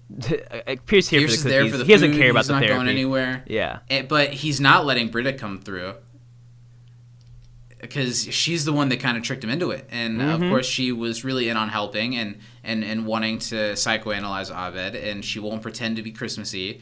So she's going to stay with the cave as it self-destructs. Britta's being genuine. She doesn't want Abed to get kicked out of school. And it's hard to analyze this on whether... Because, like, Abed's not making the right choices here. No. They're trying to help him, and he should be seeking out help. And it feels a little silly digressing too far into the emotional consequences of what's happening here, but I feel like the show is asking us to. Yeah, well, and because Britta, you can hear in her voice, I mean, all the characters, considering that none of them are primarily voice actors, They do a great do a job. great job with this. I think Britta here conveys so Even much Chevy. emotion. Yeah, right? He really does do a good job, but Britta's like, Abed, they will kick you out of school. Like, she's trying to say, like, listen, I know we're playing this game right now, but you have to, like, take it seriously because you trying to could save lose you. all this. And you know? as the cave is crumbling behind it, it's a cool emotional connection to the real world and the fantasy world. But Abed can't listen to that right now, and he sings a really sad little song. Yeah, I like this song quite a bit. Britta being programmed badly. But there's a hidden layer, because, you know, Britta, we see her and she's starting to cry. Because I think if Britta believes that Abed's seeing all of this, and that he's going to get kicked out of school, and he was destroying property, she's probably seeing that my friend, who we've always noticed is different, is, like, broken in a way. And we can't reach through to it. And we're trying to help, and he's singing Christmas songs. Yeah. And it's cool, It's gotta be sad. It's a deep moment. Yeah. I like it. But also at the same time, Abed's points about Britta aren't incorrect. No, he's pretty spot on. But he is foggy with what's going on. I don't know. It's interesting. Abed's journey in this episode is interesting. Abed leaves Britta to die, goes down the slide and closes the chute. And Britta just sighs. No more Britta bot. It's a cool moment. Honestly, it's a good moment for Britta as a character. Yeah, it is. Now they're on the train. This is the big set piece for the third act of the episode, and it makes for a lot of cool visuals. Right now, they're all just sitting here talking, Pierce and Annie and Troy. I don't know, just talking. It's a second where we see the characters without Abed talking about what they're all doing. Pierce is going to go take a leak because all the cookies are gone, so he walks away for a second. And I like the way how does it happen here? He opens the where he door. opens the door and it's the study group to go towards the bathroom. I love that. They're on their way to the North Pole. They'll be there at 9 o'clock Eastern Candy Time. And the countryside, there's Menorah Mountains, which he's put in just for Annie to make her feel included. And he's put in Jehovah Witness Bay, which is just Jesus in the snow. And it's kind of like the yang to Troy's moment earlier's yin, you know, where it's like, you know what, I put this for you. And Troy is like, you know what, thanks for adding that, man. Good job. And Troy gives Abed gives a thumbs up that's really sweet.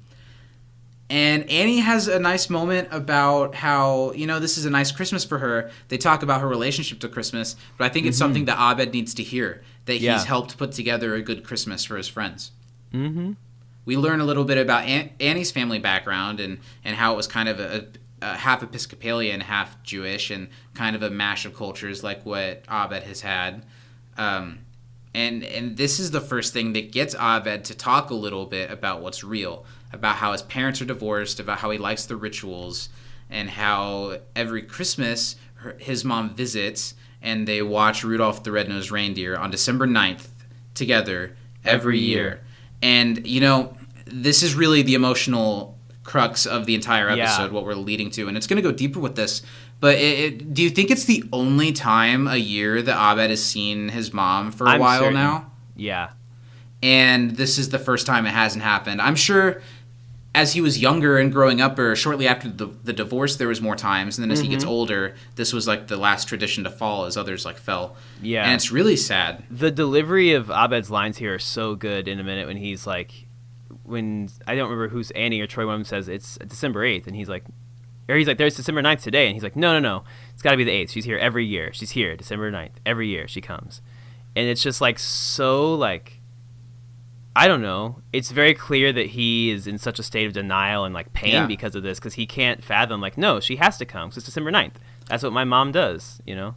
Are you willing to go in any at all?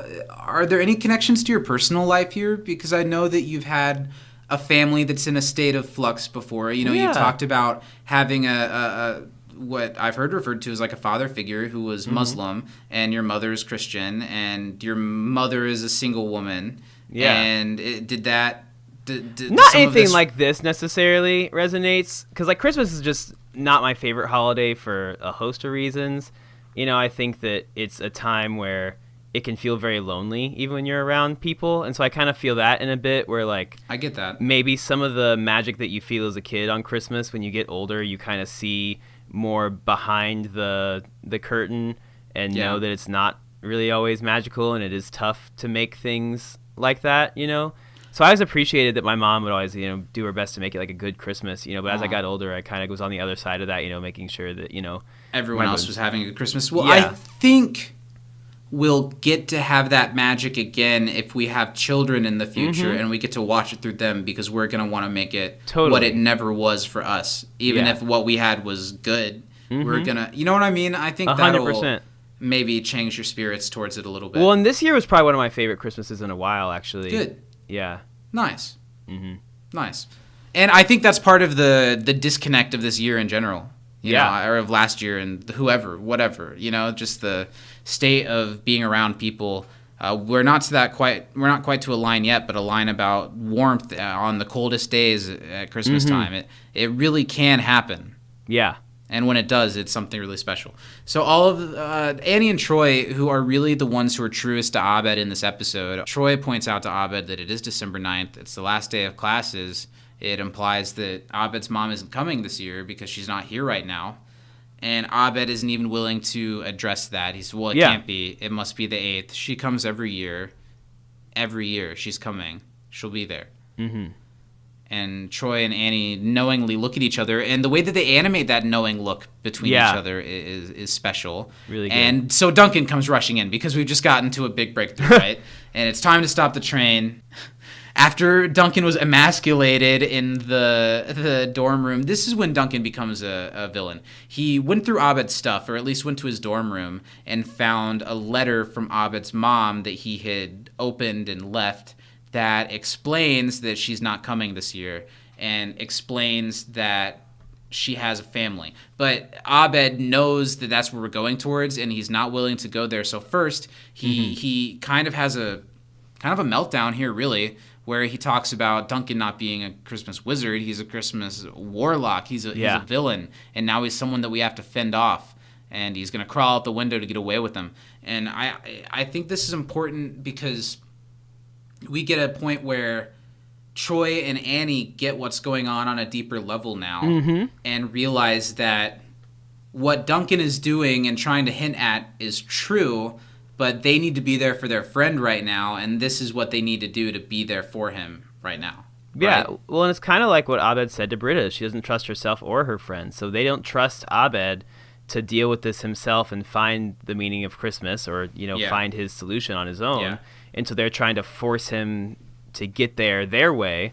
But Abed knows. I mean, he knew from the beginning he had to deal with this somehow. Sure. And this is just his process. And Duncan, okay, so Troy has the Michael Jackson's dad line here where he pushes Duncan away from Abed, and that's pretty funny. But Duncan says here immediately that, like, hey, do you realize what you're doing? You're tampering with the book deal. I mean, person, you know? Yeah. So it's very, very clear what his intentions are. Again, I don't think, I mean, yeah, sure, Duncan's a little bit of a weaselly snake of a person, but I don't think what he's doing is exactly... It's not evil, I don't know, or anything, yeah. You can't blame him, you know? Of course, this is what your life has been leading to if you see something like this, you know? Yeah. But Troy and Annie show how great of friends they are for Abed here. Abed's on the roof of the train, and I like that this is what you think, like they're all sitting around the study table or something. Right. And Abed's saying, like, okay, so now I'm on the roof of the train. And Duncan's like, okay, well, whatever, I'm teleporting there. And then, because he's a wizard. Well, I'm teleporting there, because I can do that, because I'm a wizard. Bloink. I really like that noise that he makes. He like holds his nose, it says bloink, and then he's up on the roof. That's a really funny choice for like Duncan to decide to do something like that. Yeah. To make a noise. And they're on the roof of the train. Abed is trying to, stay balanced. Of course, it reminds of the Polar Express. Totally. And like the weird ass scene where the kid's on the roof of the train and he finds like the hermit guy dude who like gives him, who might be Santa, but also who's also Tom Hanks's conductor character. Yeah. But yeah, that's what this reminds me of. Do you like the Polar Express? I do. I have a lot of nostalgia for it, but it really is Weird as shit. a fever dream for sure. Yeah. Duncan's trying to tell Abed there's no train. Nothing's happening. We're just sitting here, and Abed won't listen. He's going to the front of the train, and Duncan's like, no, this is over. We need to deal with it. Reality always wins. But then Annie is there to help Abed and to give into it, and he unhitches the cars. So Abed's front train car will separate from Duncan's. And Duncan, Troy also blink and is right next to Duncan. They're learning to teleport. They're helping Abed. Duncan's upset and do you know what you're doing? But they do know what they're doing. They're helping their friend instead of helping Duncan do. And I like how into it Troy is now, because like not only is he teleporting, but he also like actually grabs him. Yeah, in real life. I think that line could have been written a little bit differently. I don't think he said it. He needed to say in real life. Yeah. He could have just said, you're actually grabbing me. You're actually grabbing in me. real life, they wouldn't say in real life. They're in real life. I don't know. Yeah. We'll keep him away, Abed. Go. So they send Abed on his own to find the meaning of Christmas. It's a cool moment, and it means a lot of things while also being visually pleasing and very totally. Christmassy. I wonder... I bet a lot of people did see that Community was doing this and tuned in for this episode, and then they tune in for something really psychoanalytical if you're willing to pay any attention to it. And I wonder if people... And maybe that's another part of my wall with this episode, that I was... that it's a difficult episode. It's emotional underneath this bright thing. I don't know. I don't know. Duncan's like, at the very least, take notes to Abed as he's leaving for them. But this is what really needed to happen. You know, I often find in those times where you're really struggling with something, it's you want to surround yourself with people to avoid it or to not feel alone. But when you're on your own, and not that therapy isn't helpful, but when you're on your own and let yourself work through the difficult stuff going on in your head, it's not fun, and it's hard, and it's emotional, but I think that's when progress happens. Absolutely. And that's what Abed needs here. He's in the front car of the train by himself with the engine, and he turns up. He has like this meter of how detached he is from everyone else, and he turns it up all the way to Bjork, which makes the train go faster, which is a cool metaphor that it makes the train go faster. And he goes into light speed in the train, but he's forgotten about Pierce. And Pierce slides open the door. You see the study group behind it. He's zipping up his bear zipper fly. And what this leads to is maybe my favorite emotional moment of the episode, because it comes so unexpectedly. And it's what Abed needs, because it takes a lot for Abed to find something unexpected. He usually kind of knows what everyone's going to do. Pierce shows up from going to the bathroom, and he must have been there a really long time, because a decent amount of stuff has gone down since he went to the bathroom. Yeah, he's like, are we still on the Christmas train? Like, and yeah, he dives right into it back. He's like, are we still doing the thing? And he gives away plainly and in a very Pierce way that he's kind of going through some of the same stuff Abed is going through. Yeah. It's depressing for him at home during Christmas, and he obviously doesn't believe any of the stuff that they're doing, but he's willing to role play with everyone because he's lonely too. Yeah, and I think that Pierce has been especially Abed lonely this season. Yeah. Well, I mean, look at him. Look at what his life has become this season because of this injury and the pills. And I think it also helps Abed feel not alone, even from someone like Pierce, because he is just a big teddy bear. He is. It makes Abed feel seen, and they feel a connection. It makes Abed smile, and together they charge forward to find the meaning of Christmas. It's one of my favorite Pierce moments of the series so far, I think. Pierce and Abed are walking towards what appears to be the North Pole, and I like Pierce's bear waddle as they're walking up the really snowy cute. hill. And the snowy terrain with the gingerbread house North Pole in the middle, it's just so beautiful. They did a great job with the such a sets. great job with everything. It's a shame that Community didn't win more Emmys, but man, am I not surprised that this is what got it one. Yeah. And Pierce he's really playing up with Abed. He asks him to explain what they're seeing and what they're doing, and Abed does. They're in Santa's workshop. And now we're getting to the thing in the episode that I get, but I think they could have done something a lot better. The Lost DVD? Yes. Yeah. It's the first season of Lost on DVD. That's the meaning of Christmas? No, it's a metaphor. It represents lack of payoff. I get it. It's a funny joke. I was thinking But- maybe there was like a cut bit that like explained that he got that as a gift from his mom, like in the mail or something like that, but nothing. I think the point is that there is no point. And also just the point is also that like this is a diminishing return, just like Lost to some people was a diminishing return. But we'll get to that in a second. They're in the workshop, and the workshop's empty, and they're looking for the meaning of Christmas, but the place is just empty, except for one present in the middle that says meaning of Christmas that Pierce points out that Abed had missed. So he goes to open it, and it's a nesting doll of several gifts with more taunting stickers on them that say almost there, keep looking, keep digging. And then the last one, when he opens it up, it's the DVD box set of the first season of Lost.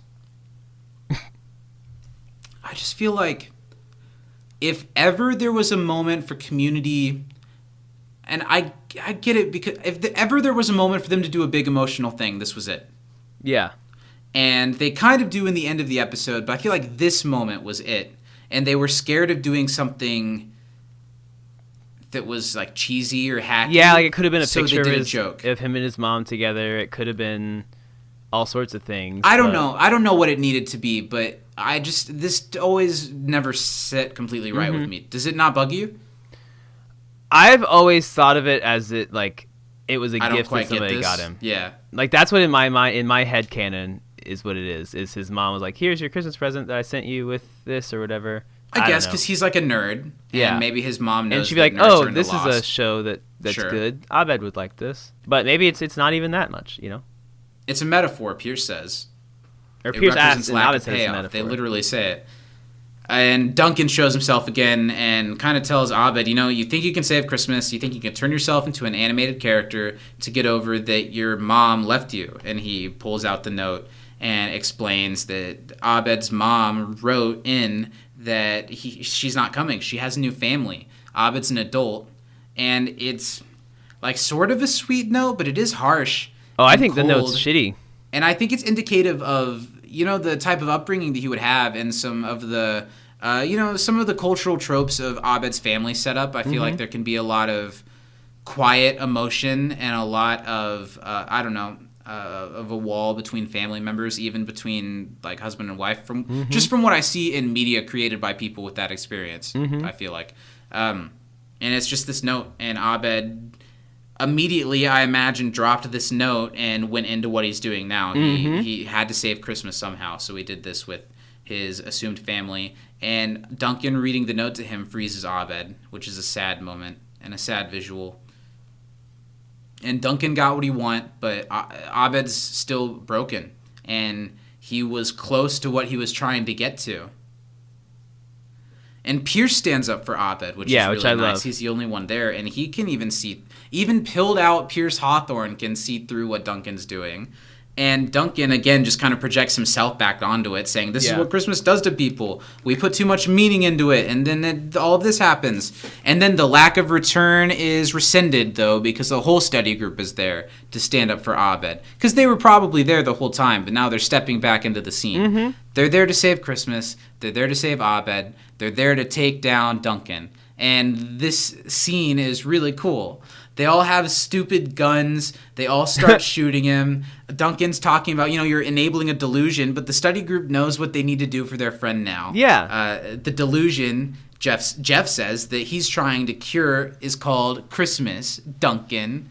And this is the line that I love so much. It's the implication that the coldest, darkest nights can be the warmest and brightest, and the crazy implication that it can be. And then when Britta goes on to say, when we all agree to support each other with that, something crazier happens, it becomes true, which does at Christmas time, doesn't it? Yeah. And for this being an episode written by Dan Harmon, who is kind of a downer of a dude. Yeah. I get why he would come up with the Lost thing. This is a really sweet, honest moment that really good. Is very holiday feels. I like it a lot. Duncan is kind of like, well, I don't know what you guys are doing. Obviously, he says that Abed's catatonic, and I don't know what you think you're doing, but Shirley brings up that they could sing and that they can melt Abed's ice that's around him. And everyone's not so sure about it, but they get everyone to commit and sing the song. They sing a song while they blow Duncan away. And I think this song, you mentioned it, it's the best song of the episode. But at the same time, there's a point where it no longer sounds improvised. Yeah.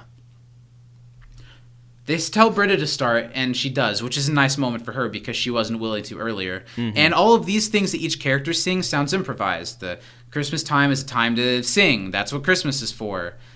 Christmas can even be a Hanukkah thing. That's what Christmas is for. They all sound real.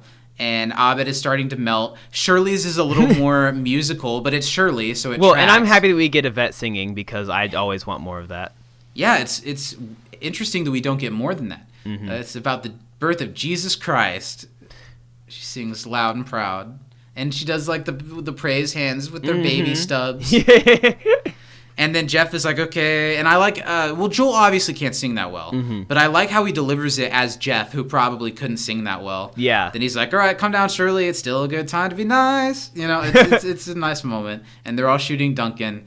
With snowballs and candy and stuff like that. Even Pierce is willing to sing with everyone. I bet Chevy hated having to do that. Yeah. Except I think Chevy really likes to sing, so maybe he was down for it. Troy sings about how doing video games is Christmas. Is that something you can relate to? Like having a Christmas break to do stuff like that? Oh, for sure. Because you don't have school, so you get to play video games much more. Right. Especially like the days after Christmas are prime video game time. Nice. And I like Troy's candy cane nunchucks that he uses to beat up Duncan.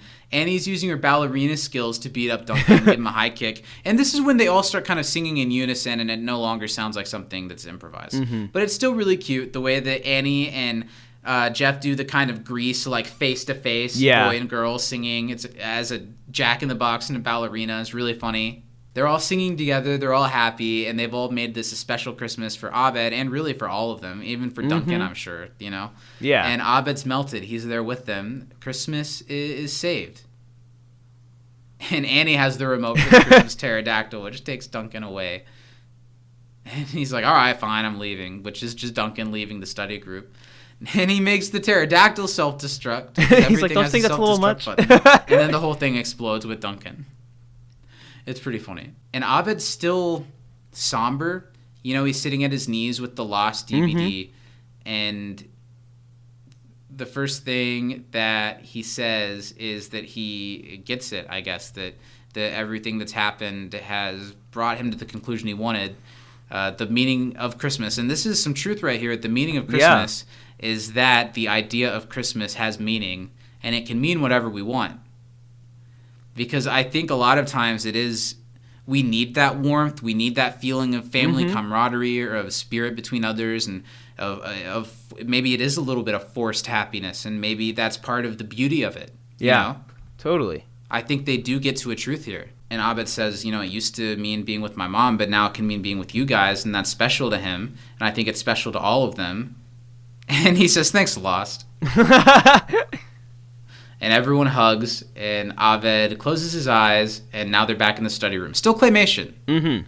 But he's out of the Christmas fantasy, and everyone's hugging in real life, which is a nice image to come in on.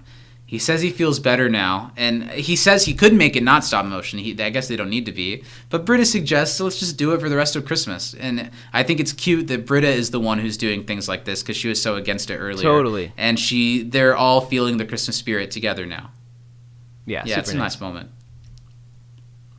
It feels so right. And of course, we neglect to mention, but we've been claymation for this entire podcast. Yeah. Well, Parts of me have always been claymation. Yeah, it's new to me. I'm happy how the hair turned out. Doesn't Yeah, move a whole I'm lot, but it surprised. looks Yeah. good. Yeah. Has a lot of buoyancy. They're all having a good family moment, and there's even I like that we get another little Dean moment. It would have been cool if they could have worked the Dean more into this episode, but the Dean and Duncan are like doing shots together to celebrate Yeah. Christmas, and I love the Deans. You know what? Merry Christmas. You ever just want to say it? It's a funny moment, and it's one of my favorite Dean Christmas moments in all of the Dean Christmas episodes. And now we get a nice moment that leads to an image that will haunt me in my dreams forever. You do hate this. Yeah, I hate it. They're all sitting watching a stop-motion animated Christmas show together on a couch. I think they're in Abed's dorm. Yeah, they've even got the movie posters and everything. And it's been decorated. There's a menorah and a Christmas tree. They're all having a moment together. It's exactly what Abed wanted. They're watching Rudolph the Red-Nosed Reindeer. For whatever reason, I've never put that together. It's now a tradition that Abed's just going to keep watching it every year. Yeah, but now he's watching it with his new family. And I truly think it's nightmarish when the TV screen fades away and it's a superimposed shot of the real live-action cast in the reflection of the TV, but it looks like they're all like cardboard cutouts. It kind of does. And there's even... Oh, I thought that was Santa, but it's Pierce's foot. And it is red. I was right on that. This doesn't bother you. You think this is cool, don't you? I think it's fine. I think it's... I get why they wanted to do it, but I think it looks like a nightmare. And that's the end of the episode, unfortunately, because it is a really special episode of television, not just a special episode of Community. And I am amazed that we're not at like 2.5 hours right now. We're not? How? We're at an hour and 53 How minutes. did we bring that home, Zach? I am amazed that We're this... good. We are top notch. There was a point during this where I was thinking like, this might be a like 3-hour podcast. Well, because we were 40 minutes really into recording and 25 seconds into the episode. Yeah, and like I don't really want to edit a 3-hour podcast. Yeah. But I bet it would be cool if we did. Like it would be fine and it'd be funny. But yeah, look at us. We did it. So let's talk about the end tag. Troy and Abed get to share stop-motion animated cookies together because they've always wanted to try it. And now Troy can see it too, I guess. Yeah, well, Troy did it this time. This was on him. Right, you're right. He created the stop-motion. He's like, yeah, it's cool. Don't worry about it, man. And he wanted to try faked food, which I would love to try. Yeah, I get it. And the cookies, look, there's so much depth. Visual deliciousness for sure. Yeah, this was nice. It was a nice way to keep it stop-motion and still have an end tag. I remember, like, it would have been fitting if there was some bit where it transfers back to live action in this episode, but I'm almost glad that it's just a complete... Me too. That they take full advantage of the medium that they're playing around with. And Abed's like, well, it is a little weird that I can see this too. I'm like, yeah, we're weird that way. And they talk about how when they were editing this episode, right before they switch heads, there's like a frame or two where it really looks like they're grabbing each other's face to make out with each other. Yeah. Which is funny. But funny. It's not that. They switch heads. They're like, that's better. Now that they've got each other's heads on each other's bodies. We get a Troy and Abed in stop motion. And that's the end of the episode. Let's go right into it. Is it the Christmas classic that you remember it to be, Steven? Absolutely. I probably liked it even more watching it this time than I did when we did our Christmas special. I definitely liked it more too. And even talking through it, it's an episode that's so thematically different and weird that in a way that works. Mm-hmm. But it also has so much depth to it. Yeah. In a way that I don't think any of the super concept-heavy Community episodes have had quite this much depth. I agree. I think it really goes the extra mile in the character work for all of them, really, or at least most of them.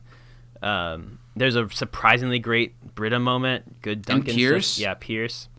So, is it worth asking who the MVP I want is? you to go first for this one, Zach. Who's your MVP? I can't justify giving it to anyone other than Abed. Mm-hmm. And I don't really feel like I have to back that up. It's the episode is we're in Abed's head, and they do it in a good way. Of course, other characters have great moments. I think Pierce, Jeff, and Duncan for sure. Mm-hmm. But it's Abed. I give an honorable mention to Troy, but it's Abed for me too. Yeah, it's got to be, right? Yeah. Right. Uncontrollable, right? Uncontrollable Christmas. And we did it. We've done it. at an hour 56 minutes. Wrap it before up. Editing. Put it under the tree. Stomp on it in front of your kids. Well, Steven, I think we at least need to. You're in the middle of a pretty high depth situation, and I've got to see how this plays out. Okay, so the current situation. So what is, happens next? What happens when we? I stop finished recording? wiping. I'm washing my hands. I've got my mask on. But I've You've managed. been pooping for real this entire time. Yeah. So you weren't managed... lying about still working on it. You were working. I was still working on it. It just happened to shake out to about the length of our episode today, as it normally does. But hold on, real quick. Okay, I just pulled off a great switcheroo. There was an Armenian man in the bathroom, and I traded clothes with him, and I've taken his car, and I'm on my way home. So the cops have apprehended him. We have very similar hair. And it should be fine because their English isn't great, his English isn't great, and I should be off scot-free. And so I'm coming home, baby. You know what? Even if things don't work out, you're in luck because today's podcast sponsor is Uncle John's Bail Bonds. Uncle John's Bail Bonds. Did you rob that 7-Eleven? We don't care. Uncle John's Bail Bonds. We'll get you out as long as you got the cash. We'll free your ass. Uncle John's Bail Bonds. Have you also had the weirdly specific instance of beating your wife and then turning into a werewolf pirate, but not like a storybook pirate, like a Somalian Captain Phillips type pirate, and you can't control it, and you're on the run from the law, but you've got to get that podcast out on a weekly basis? Uncle John's Bail Bonds. Uncle John's Bail Bonds is the whole family in jail and no one can bail you out. We'll sneak one of you guys out for a couple hours so you can bail out the rest of the crew, then put you right back in just in time to get out in time for family dinner at the IHOP. Uncle John's Bail Bonds. And we're just after Valentine's Day. It's a lonely time for a lot of people, especially those that aren't able to afford us over at Uncle John's Bail Bonds. So we do have a service next door that we do have, what's it called? We do have conjugal visits for hire next door to Uncle John's Bail Bonds, and that's over at Aunt Kathy's. Aunt Kathy's Hooker Sexy Time Factory. Palace. That's enough. Whatever. That didn't. Uncle John's Bail Bonds. I wish you all the luck. If maybe you shouldn't have traded places with that Armenian man because now you're going to be in a whole mess of trouble when your fingerprints don't match. They never got my hands. These hands tell a story of greatness. All right. Well, it's been a weird week, guys. A very Merry Christmas to everyone. Hope you're keeping warm. Thanks for hanging out with us. Next week, we'll be back to talk about Asian population studies.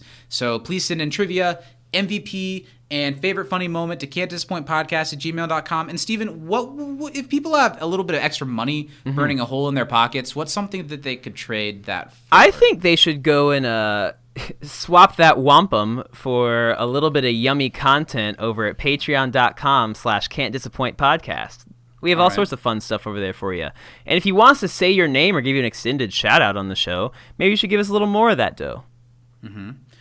Very, very soon on the Patreon, Steven and I are going to be releasing a full You Can't Disappoint a Podcast style podcast about an episode of Scrubs that we were assigned by one of our patrons, so you could even have the power to make us podcast about something. Or, we've had Danny on You Can't Disagree show. You could come hang out with us for pay, of course. We won't do it for free. But please do consider supporting us. It's a lot of fun. And what else? Where can people find us on the internet? They should look us up on the Twitter at You Can't Disapod. They should go after us on Instagram at Can't Disappoint Podcast. Or even shoot us an email at can'tdisappointpodcast@gmail.com. Send us your questions, your thoughts, your favorite moment, and your MVP from the episode we're going to do next week, which is an exciting one, Zach. It's Season 2, Episode 12. It's Asian population studies. Asian population studies. He already said it. Well, this has been a lot of fun. From inside the Dreamatorium, Black Lives Matter. Steven, I really hope that you're able to figure this situation out. I don't want to have to recast you next week. Yeah, I hope I can be here. If not, me too. Just I hope you're still alive. You should really get out of that bathroom so you can not be shot. from inside the Dreamatorium and from a Waffle House bathroom on the south side of Chicago. I'm Zach. I'm Steven. And I don't know. I don't really have a last line. I don't know why I set it up that way. Merry Christmas. Or at least Happy December 9th. On this February 18th. All right, goodbye. Bye. Jesus Christ! For the rest of us, it's still a good time to remember that it's good to be nice. Music and cookies and liquor and trees. That's what Christmas is for. Video games for 2 straight weeks. That's what Christmas is for. Hanging out with the people you love. Saying I love you.